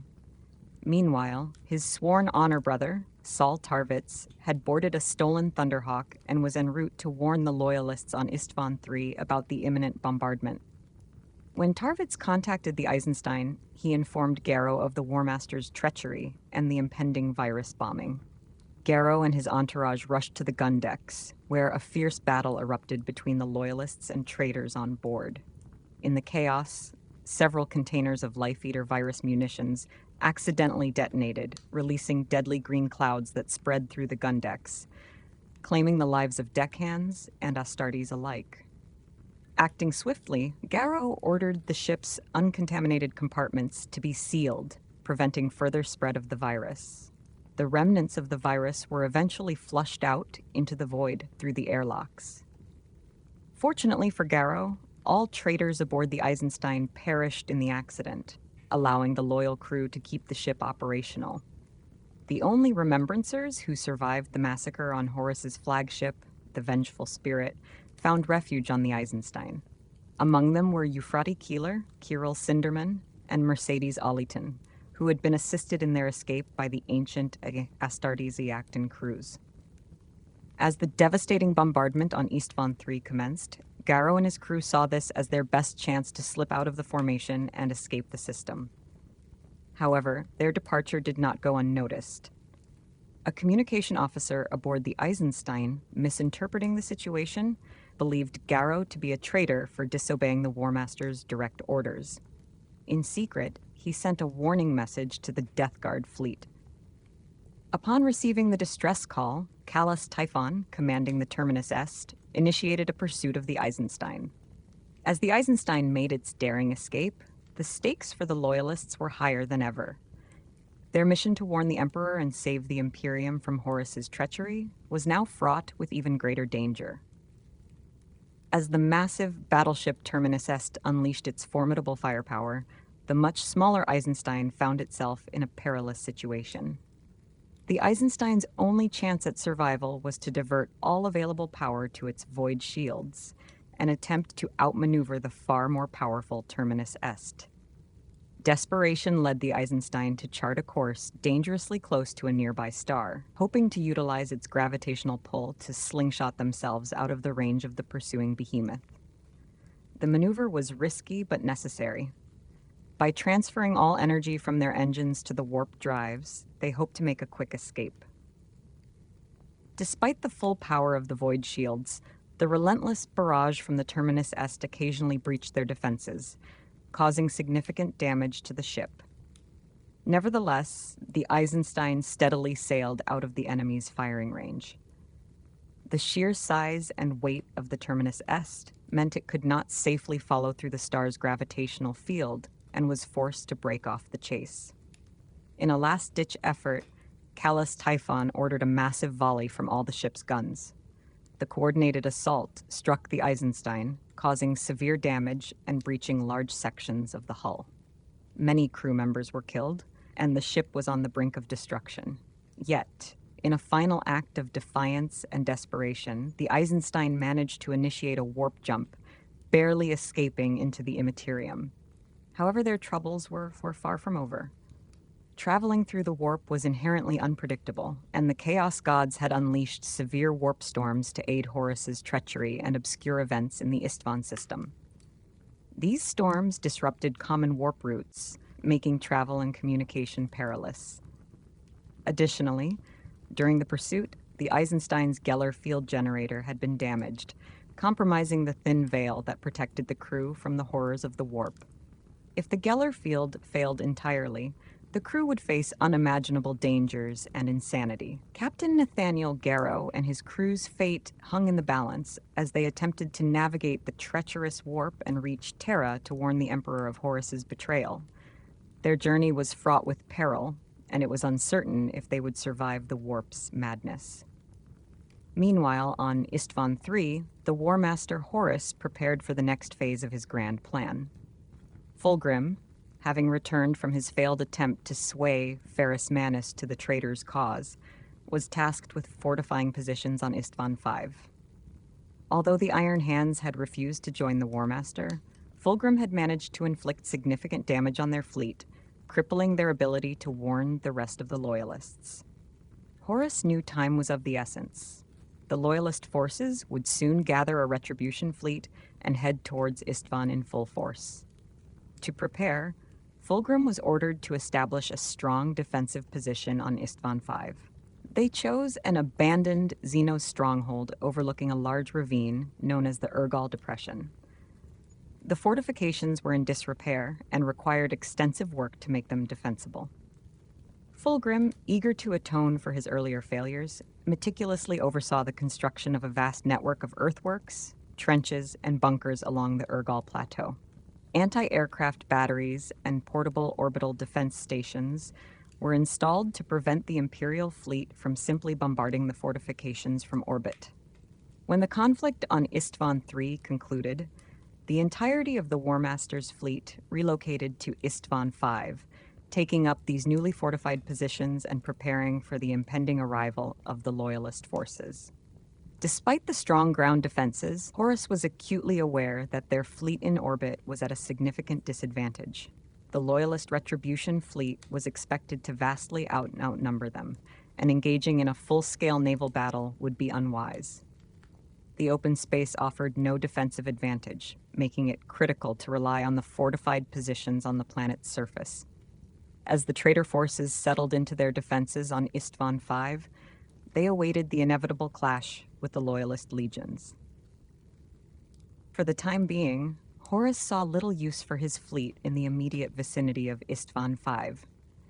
He ordered the flotilla to retreat from the system, ensuring that the ships would be preserved for the next phase of his grand plan. He needed these vessels intact and ready to transport his forces to the Sol system for the eventual siege of Terra. By ceding orbital control to the Loyalist legions, he baited them into launching a ground assault. The formidable fortifications on the planet's surface meant that orbital bombardment would likely fail to dislodge the entrenched traitors. Thus, the Loyalists would have to engage in brutal close-quarters combat, where the traitors held the advantage. The Xenos stronghold on Istvan V, now heavily fortified, would serve as the perfect base to withstand the initial Loyalist assault. Horus anticipated that the Emperor's legions would be unaware of the full extent of the treachery, including the defection of the entire Word-Bearers Legion and several Mechanicum factions. This betrayal would undoubtedly catch the Loyalists off guard, and Horus hoped to persuade more forces to join his cause as the conflict progressed. Meanwhile, the Eisenstein faced dire circumstances. The failing Geller fields allowed the warp's influence to seep through, leading to a demonic incursion. Nurgle, the plague god, had reanimated the fallen Death Guard traitors aboard the ship, turning them into the first Plague Marines. These undead monstrosities wreaked havoc on the vessel. In the chaos, the ship's only astropath was killed, eliminating their ability to navigate the warp safely. Faced with this crisis, Captain Nathaniel Garrow ordered an emergency exit from the warp. Upon re-entering real space, the Plague Marines, cut off from Nurgle's power, were swiftly defeated. Despite narrowly avoiding annihilation, the Eisenstein was now stranded far from any known system. Severely damaged and without hope of reaching Terra on its own, Garrow made a desperate decision. He ordered the shipmaster to overload the warp drive, hoping the resulting explosion would create a signal strong enough to attract Imperial attention. Their gamble paid off. The explosion acted as a beacon, drawing the notice of the Imperial Fist's fleet. By sheer luck, Rogel Dorn and his legion were nearby, waiting for a warp storm to subside. Dorn's flagship, the Phalanx, intercepted the signal and rescued the Eisenstein's crew. Garrow and his surviving crew were brought aboard for interrogation. Rogel Dorn, initially incredulous at the notion of Horus's betrayal, nearly executed Garrow in a fit of rage. However, the consistency of the testimonies from multiple witnesses eventually swayed him to consider the possibility. With the warp storm abating, the fleet set course for the Sol system. Dorn sought counsel with the Emperor to discuss the grave news, while the Eisenstein survivors were taken to the Somnus Citadel on Luna for further questioning by the Sisters of Silence. The full gravity of the situation only became clear once confirmation arrived from Ferrus Manus regarding the events on Istvan. The revelation of Horus's treachery shook the Imperium to its core. Rogel Dorn, known as the Praetorian of Terra, was appointed supreme commander of all Imperial forces. In preparation for the impending civil war, the Imperial army began mustering additional troops, and urgent requests for Mechanicum reinforcements were dispatched to Mars. As the Loyalist legions braced for the coming storm, the stage was set for a conflict that would determine the fate of the Imperium. The echoes of betrayal and the drums of war resonated across the galaxy, heralding a period of unprecedented strife and upheaval. Fabricator General Kelbor Hal responded to the call for aid, but unbeknownst to the Loyalists, a significant faction within the Mechanicum had already been swayed by Horus. The Dark Mechanicum, under Kelbor Hal's secretive leadership, was already set on a path of internal rebellion, though they could not yet openly oppose the Imperium. Mars itself was on the brink of civil war, a schism that would soon erupt into open conflict. Meanwhile, the Imperial army, Legio Titanicus, and various Astartes legions were preparing to travel to Istvan. However, the Imperial fists were ordered to remain on Terra. The Emperor required Rogal Dorn's expertise as a master builder to strengthen the defenses of the throne world. Instead, Ferrus Manus, driven by a desire for revenge against Fulgrim, was appointed to lead the Retribution Force. The betrayal by his brother had left a deep scar on Ferrus's honor, and he was determined to restore his reputation and prove his unwavering loyalty to the Imperium. Without delay, Ferrus gathered his forces and set course for the Istvan system.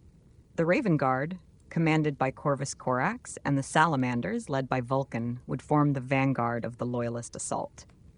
The Blood Angels, Ultramarines, and Dark Angels had been dispatched to the far reaches of the galaxy on missions orchestrated by Horus to keep them from intervening.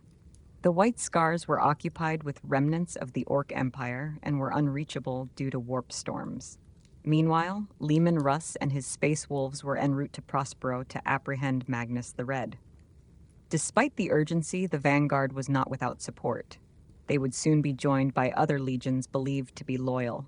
The Iron Warriors led by Perturabo, the Alpha Legion under Alfarius, the Night Lords commanded by Conrad Kurds, and the Wordbearers under Lorgar Aurelian.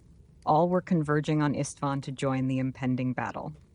Corvus Corax, known for his strategic acumen, sent a reconnaissance ship ahead to scout the battlefield.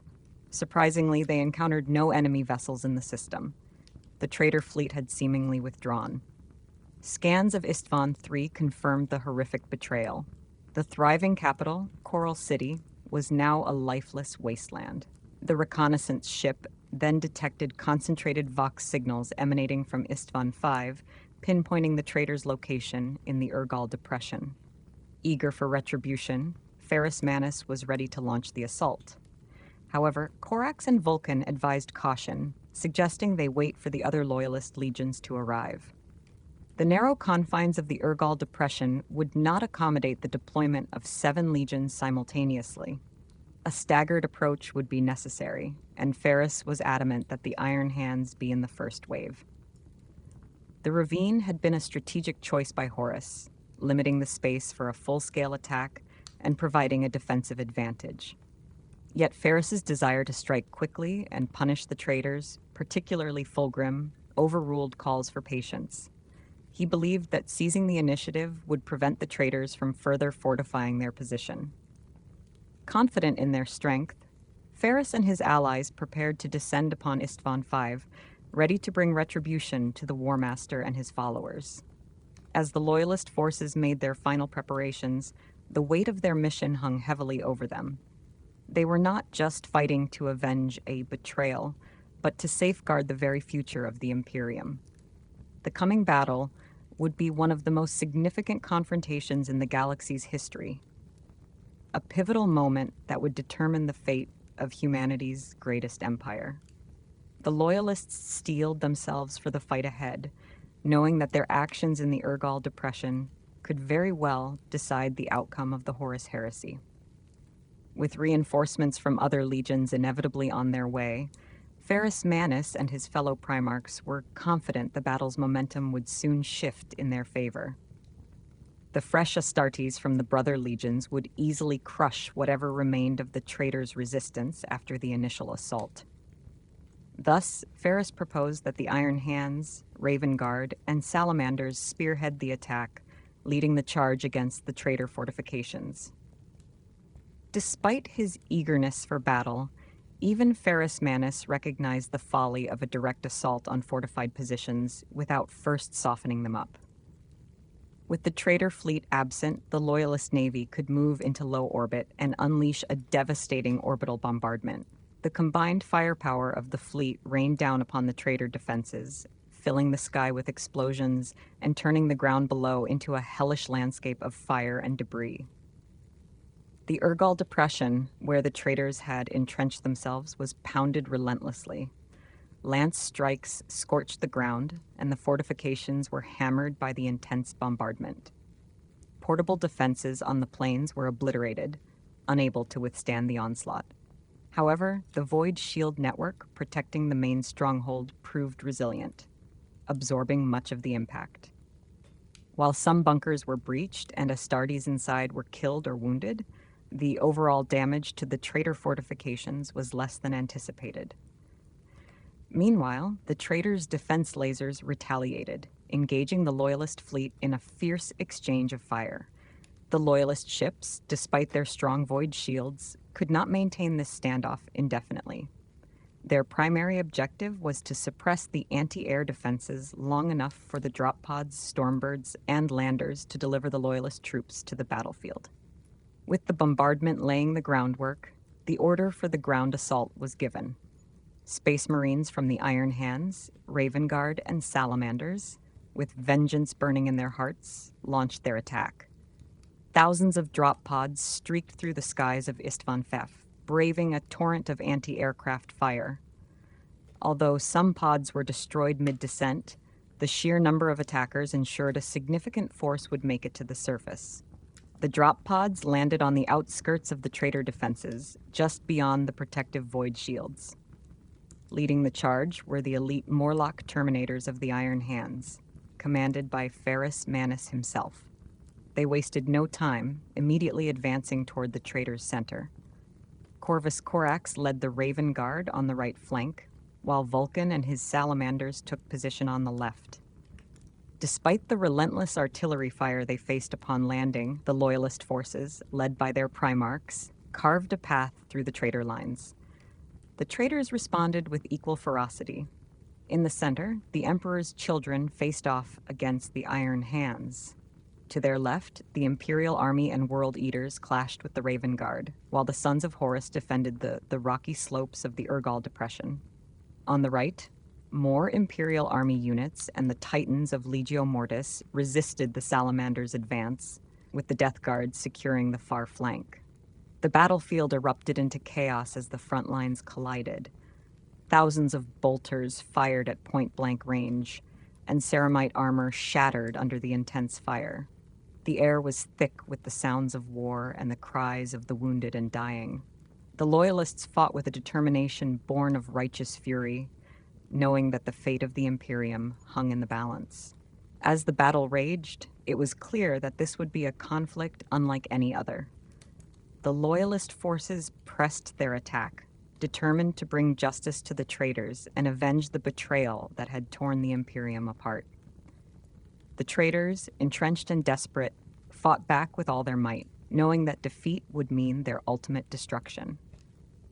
The struggle for Istvan Fith had begun in earnest, and both sides were prepared to pay any price for victory. The Loyalist legions, driven by loyalty and honor, faced off against their former brothers, now turned enemies. The outcome of this battle would shape the future of the galaxy and determine the fate of the Imperium. As the first wave of Loyalist forces engaged the traitors, the stage was set for a brutal and bloody confrontation. Horus Manus, Corvus Corax, and Vulcan led their warriors with unwavering resolve, knowing that the survival of the Imperium depended on their success. The traitors, led by Horus and his corrupted Primarchs, were equally determined to crush the Loyalist resistance and secure their path to power. This battlefield was no place for ordinary humans. The superhuman might of the Astartes clashed with ferocity, and the Imperial Army soldiers were quickly swept aside.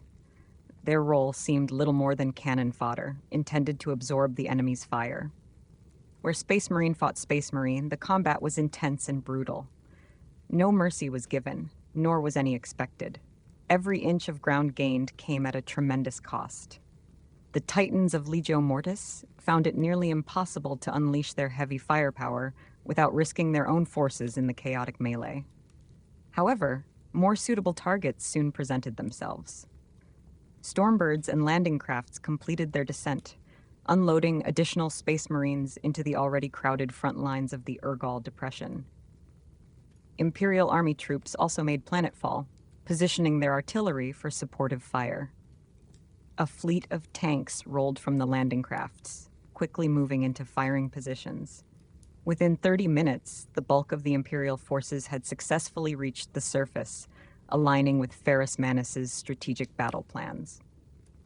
Their artillery and tanks were ready to unleash a torrent of firepower against the fortress, providing relief to the bombarding fleet above.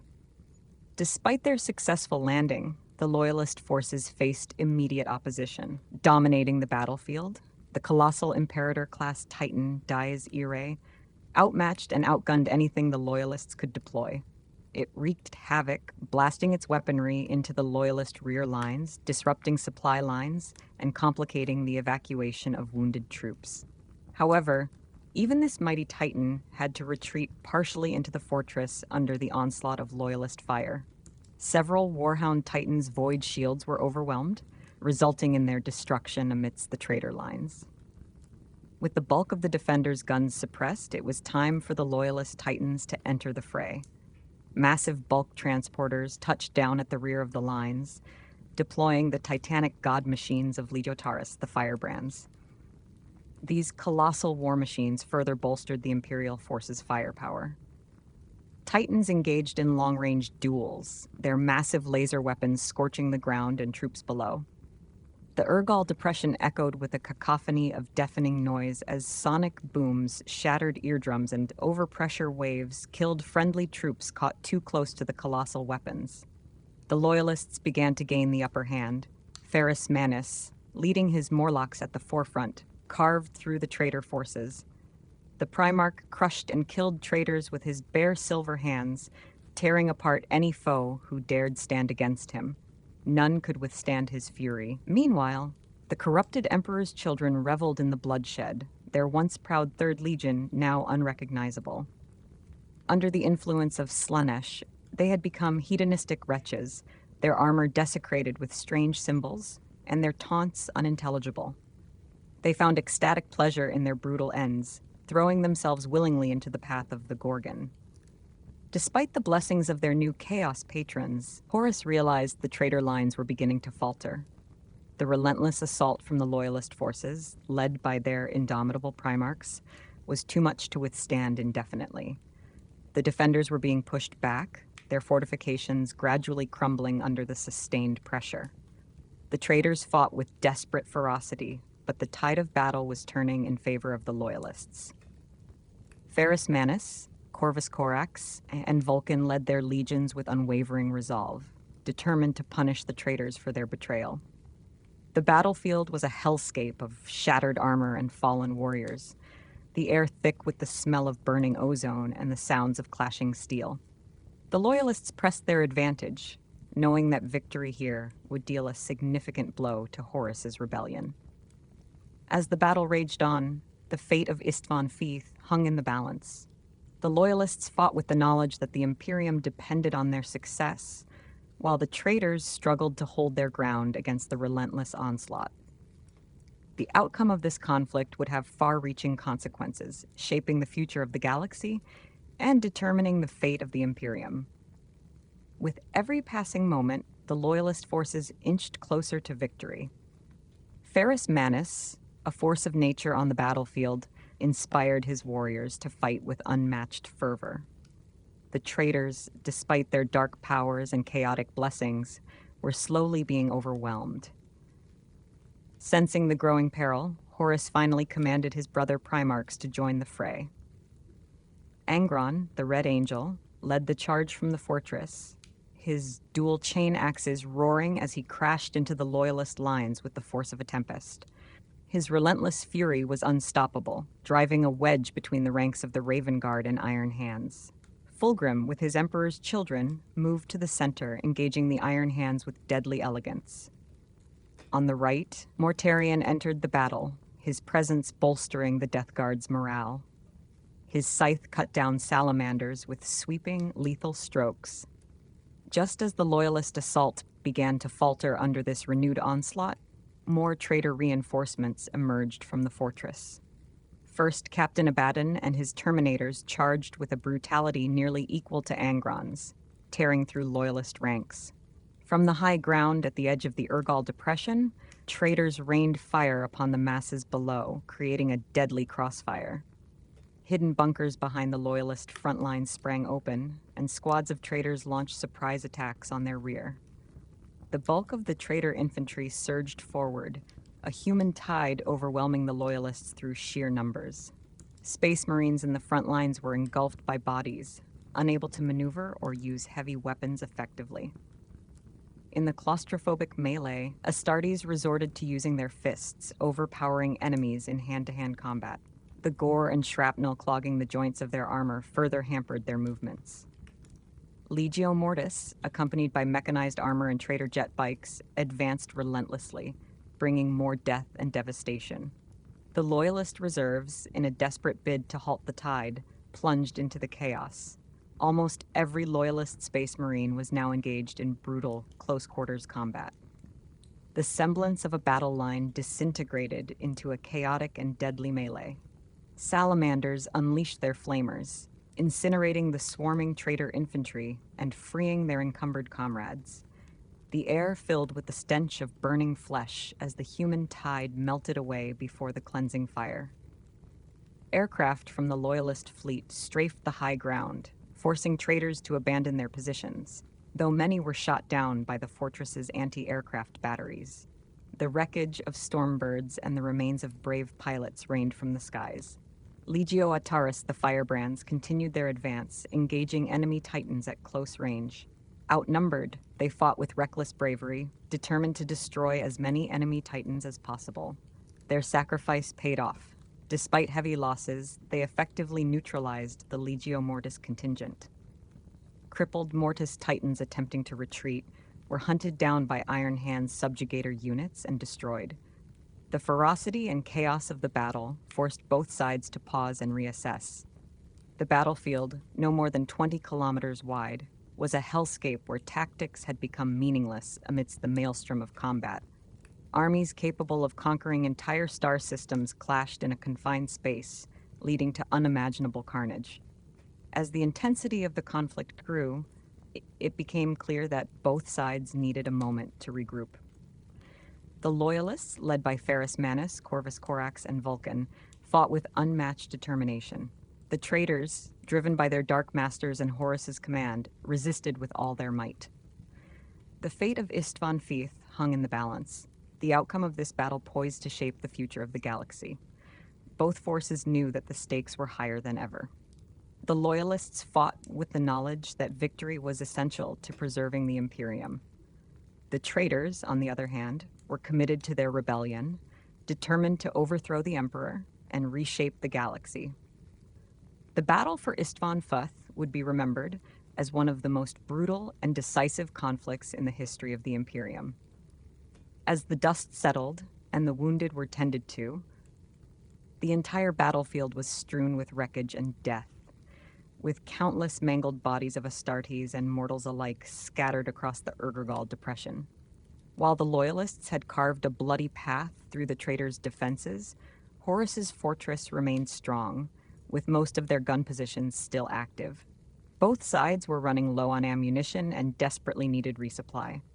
Meanwhile, the brutal hand-to-hand combat continued unabated. The roar of chainswords and clashing steel now dominated the battlefield, replacing the diminishing sound of bolter fire. To launch another effective assault, the fragmented and battered troops needed to regroup under their respective banners. In this brief lull, Corax contacted his brother Primarchs, advocating for a strategic withdrawal to consolidate their forces and await Imperial reinforcements. He believed their spearhead had inflicted enough damage on the traitors to earn their glory. Vulcan agreed, but Ferrus Manus vehemently opposed the idea. To him, the notion of retreating while the traitors were on the back foot was unthinkable. Though Ferrus held overall command, each Primarch retained supreme authority over their own legion. Corax ordered his Raven Guard to fall back to the drop site to regroup, and despite the challenging decision, Vulcan ultimately chose to follow Corax, slowly withdrawing his salamanders to the rear. Ferrus Manus, however, pressed on with his fearsome Morlock Terminator elites. Even their indomitable ranks had thinned in the carnage. Unaware of the peril they faced, Ferrus and his Iron Hands vanguard risked becoming dangerously isolated from the rest of the Loyalist army. Horus, ever the strategist, saw a perfect opportunity and knew just the bait to draw Ferrus in further. Amid the smoke of battle, Ferrus glimpsed Fulgrim. Any thoughts of withdrawal vanished as the sight of his hated Primarch brother reignited his rage. Determined not to let this chance for vengeance slip away, Ferrus ordered his Iron Hands to advance against the Emperor's children. Fulgrim, noticing the spear tip moving towards him, taunted his brother. Blinded by rage, Ferrus broke ranks and charged at Fulgrim, wielding Fireblade, the sword he had once forged as a gift for Fulgrim. The Phoenician, never one to overlook symbolism, brandished Forgebreaker, a warhammer he had forged as a gift for Ferrus. Now these weapons of brotherhood would be wielded in hatred. With their weapons in hand, the two Primarchs charged at each other.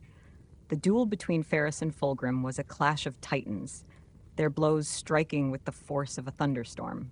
Witnesses knew they were seeing a battle for the ages. In the Urgal Depression, Astartes fought Astartes fiercely, but this duel was on another level. A confrontation of demigods, each blow capable of shattering mountains. Fireblade and Forgebreaker clashed with terrifying power, dealing and receiving blows that would have felled lesser beings. As their titanic struggle continued, the remaining legions of the Retribution Force arrived at Istvan Vith. The Alpha Legion, Iron Warriors, Night Lords, and Wordbearers descended to the planet, ready to end the battle swiftly. Meanwhile, the Raven Guard and Salamanders regrouped at the drop site, beginning the evacuation of their wounded. The Stormbirds were packed with grievously injured Astartes, who could now be transported to safety for medical treatment. The fallen warrior's gene seed could also be harvested. A deluge of drop pods and landing craft once more filled the skies, as the might of 5 additional legions descended to the surface.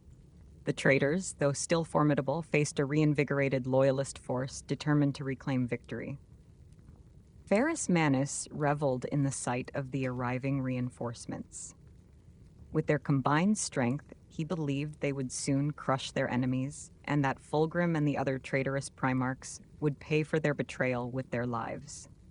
However, Fulgrim's laughter echoed through the battlefield, hinting at a darker truth. As the Loyalists hailed their brother legion's arrival, they were met with an unsettling silence. The new arrivals quickly deployed around the edges of the Urgal Depression, and confusion spread among the Loyalist forces due to the lack of communication. Back at the fortress, a bright red flare was fired into the sky, a signal from Horus to the newly arriving troops. In a moment of eerie calm, the Loyalists watched in horror as the Alpha Legion, Night Lords, Iron Warriors, and Wordbearers simultaneously unleashed a devastating hail of bolter fire upon them. The Raven Guard and Salamanders were caught off guard, unorganized, and utterly shocked by the sudden betrayal. Their initial resistance was feeble, as they struggled to comprehend the treachery unfolding before them. Evacuating Stormbirds were shot down, crashing back onto the planet in fiery explosions. Traitor gunships strafed the Loyalist ground forces, and dreadnoughts that had withstood the worst of the battles were obliterated by rockets fired at point-blank range. The remnants of the Imperial Army forces were ripped to shreds, their artillery positions overrun and destroyed. Faced with this dire situation, Primarchs Corax and Vulcan quickly assessed their options. Corax suggested a full-scale retreat back to their ships in orbit, hoping that at least some transports would make it through. Vulcan, however, disagreed. Fleeing now would abandon too many to their fate, and they lacked enough aircraft to evacuate all the Astartes and army troops. Moreover, Ferrus would never make it back to the drop site in time. Vulcan ordered his troops to stand fast. From the fortress, the other traitor legions and the Dies Irae marched triumphantly forward, aiming to complete the encirclement and join the battle. Only Ferrus Manus and his Terminator elite stood between them and the drop site. Fulgrim approached Ferrus and offered him a place at the traitor's side, promising to spare his life. But Ferrus, witnessing the betrayal, was consumed by rage and refused the offer. With renewed strength, he charged at Fulgrim, gaining the upper hand in their duel. Furious blows disarmed Fulgrim, knocking Forgebreaker from his hands. With his opponent unarmed, Ferrus attempted a final deadly strike. In desperation, Fulgrim unsheathed the demonically possessed Laren blade. The blade, infused with dark power, filled Fulgrim with new strength, allowing him to slash Ferrus across the chest and inflict a crippling wound. As Ferrus lay critically wounded, Fulgrim found himself unable to deliver the killing blow, hesitating due to lingering brotherly affection. The impatient force within the sword took control of Fulgrim's body. Before Fulgrim could comprehend what was happening, the sword struck through Ferrus Manus' neck, ending his life. The body of the Iron Hands Primarch fell to the ground, lifeless. For the first time in history, a Primarch had been slain. The bloodlust and haze of battle instantly cleared from Fulgrim's mind, and with newfound clarity, he was horrified by what he had just done and what he had become. He glanced around and saw the depravity of his own legion, filling his heart with grief, sorrow, and most of all, self-pity. Having killed his brother with his own hands, he knew there was no turning back. Surrounded by the unspeakable carnage he had undeniably contributed to, it was all too overwhelming for the Primarch of the Third Legion to process. The demon within the sword whispered insidiously into his mind, offering him an escape from his mental anguish and a promise of absolution. It tempted him with the allure of sweet oblivion, a release from his torment. Consumed by his overwhelming grief and self-loathing, Fulgrim craved nothing more than to end his existence. Trusting the demon's soothing voice, he lowered his mental defenses, unwittingly granting the entity complete control. In that moment, Fulgrim came under total demonic possession. A final surge of panic washed over him as he realized the enormity of his mistake. But it was too late. From that point on, the true psyche of Fulgrim was trapped within a demon-controlled husk. His body was no longer his own. Meanwhile, the Salamanders attempted a breakout against the Iron Warriors, but were forced back to the drop site. At that crucial juncture, Lorgar unleashed his Gal Vorbak. These elite warriors, blessed by the dark gods and transformed into monstrous forms, charged the Raven Guard en masse. Despite their supernatural enhancements, Corvus Corax with his lightning claws proved more than a match for these abominations, cutting them down with ease. Unable to watch the decimation of his favored sons any longer, Lorgar entered the fray himself to confront Corax. However, the battle was decisively one-sided. Lorgar, more a scholar than a fighter, stood no chance against the battle-hardened Ravenlord. It wasn't long before Lorgar found himself impaled on Corax's lightning claws, at the mercy of his enraged brother. Corvus, showing no pity, prepared to end Lorgar's life. But as he struck the final blow, another set of lightning claws intercepted. To Corax's surprise, it was Conrad Kurze who had come to Lorgar's rescue, blocking the fatal strike. Exhausted and unwilling to fight another brother, Corax activated his jump pack and retreated from the duel. The motives behind Conrad Kurze's intervention remained unclear, for he was known to despise Lorgar's weakness and the corruption within his legion. Nonetheless, the Wordbearer's Primarch, though grievously wounded, would live to fight another day. The Salamanders made their final stand around the drop site, their valiant resistance buying enough time for a portion of the Raven Guard to escape. Even several wounded Iron Hands were successfully evacuated back to orbit. Corvus Corax managed to board a ship, but it was almost immediately shot down, crashing on the outskirts of the Urgal Plateau. The battle in orbit had not been as favorable for the traitors as they had hoped. Although the sudden betrayal had taken the outnumbered Loyalist fleet by surprise, their active void shields absorbed the worst of the initial damage. Once the Loyalists realized the treachery, they returned fire with fierce determination. Reluctant to abandon their forces on the ground, the Loyalist fleets above Istvan V engaged in a brutal space battle, mirroring the ferocity of the conflict below. the naval engagement was not in vain for the Loyalists. Despite severe losses from anti-aircraft fire, retreating aircraft managed to land on the ships, bringing wounded Raven Guard, Salamanders, and Iron Hands to the Medicae decks. These survivors were fortunate enough to live and fight another day. However, it soon became clear that the Loyalist fleet, outnumbered and outgunned, would eventually succumb. Their determination and refusal to abandon their brothers on the ground had kept them in the fight, but grim news arrived. Ferrus Manus and the Iron Hand's spearhead had fallen, Corvus Corax was missing, and Vulcan was stranded on the surface. With no hope of retrieving their Primarchs, Loyalist ships began to disengage and attempt a perilous escape from the system.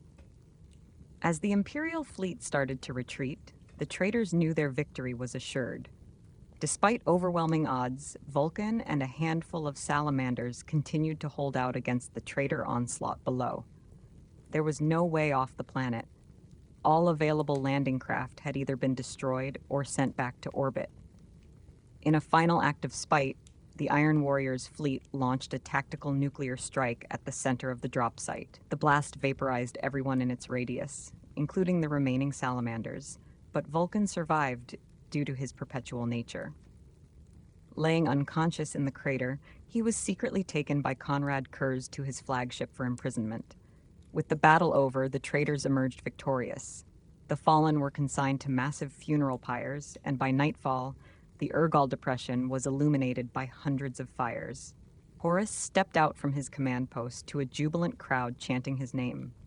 The mighty Imperator Titan Dies Irae bowed its head in acknowledgement of his triumph, sending ashes from the pyres rising into the sky like celebratory confetti.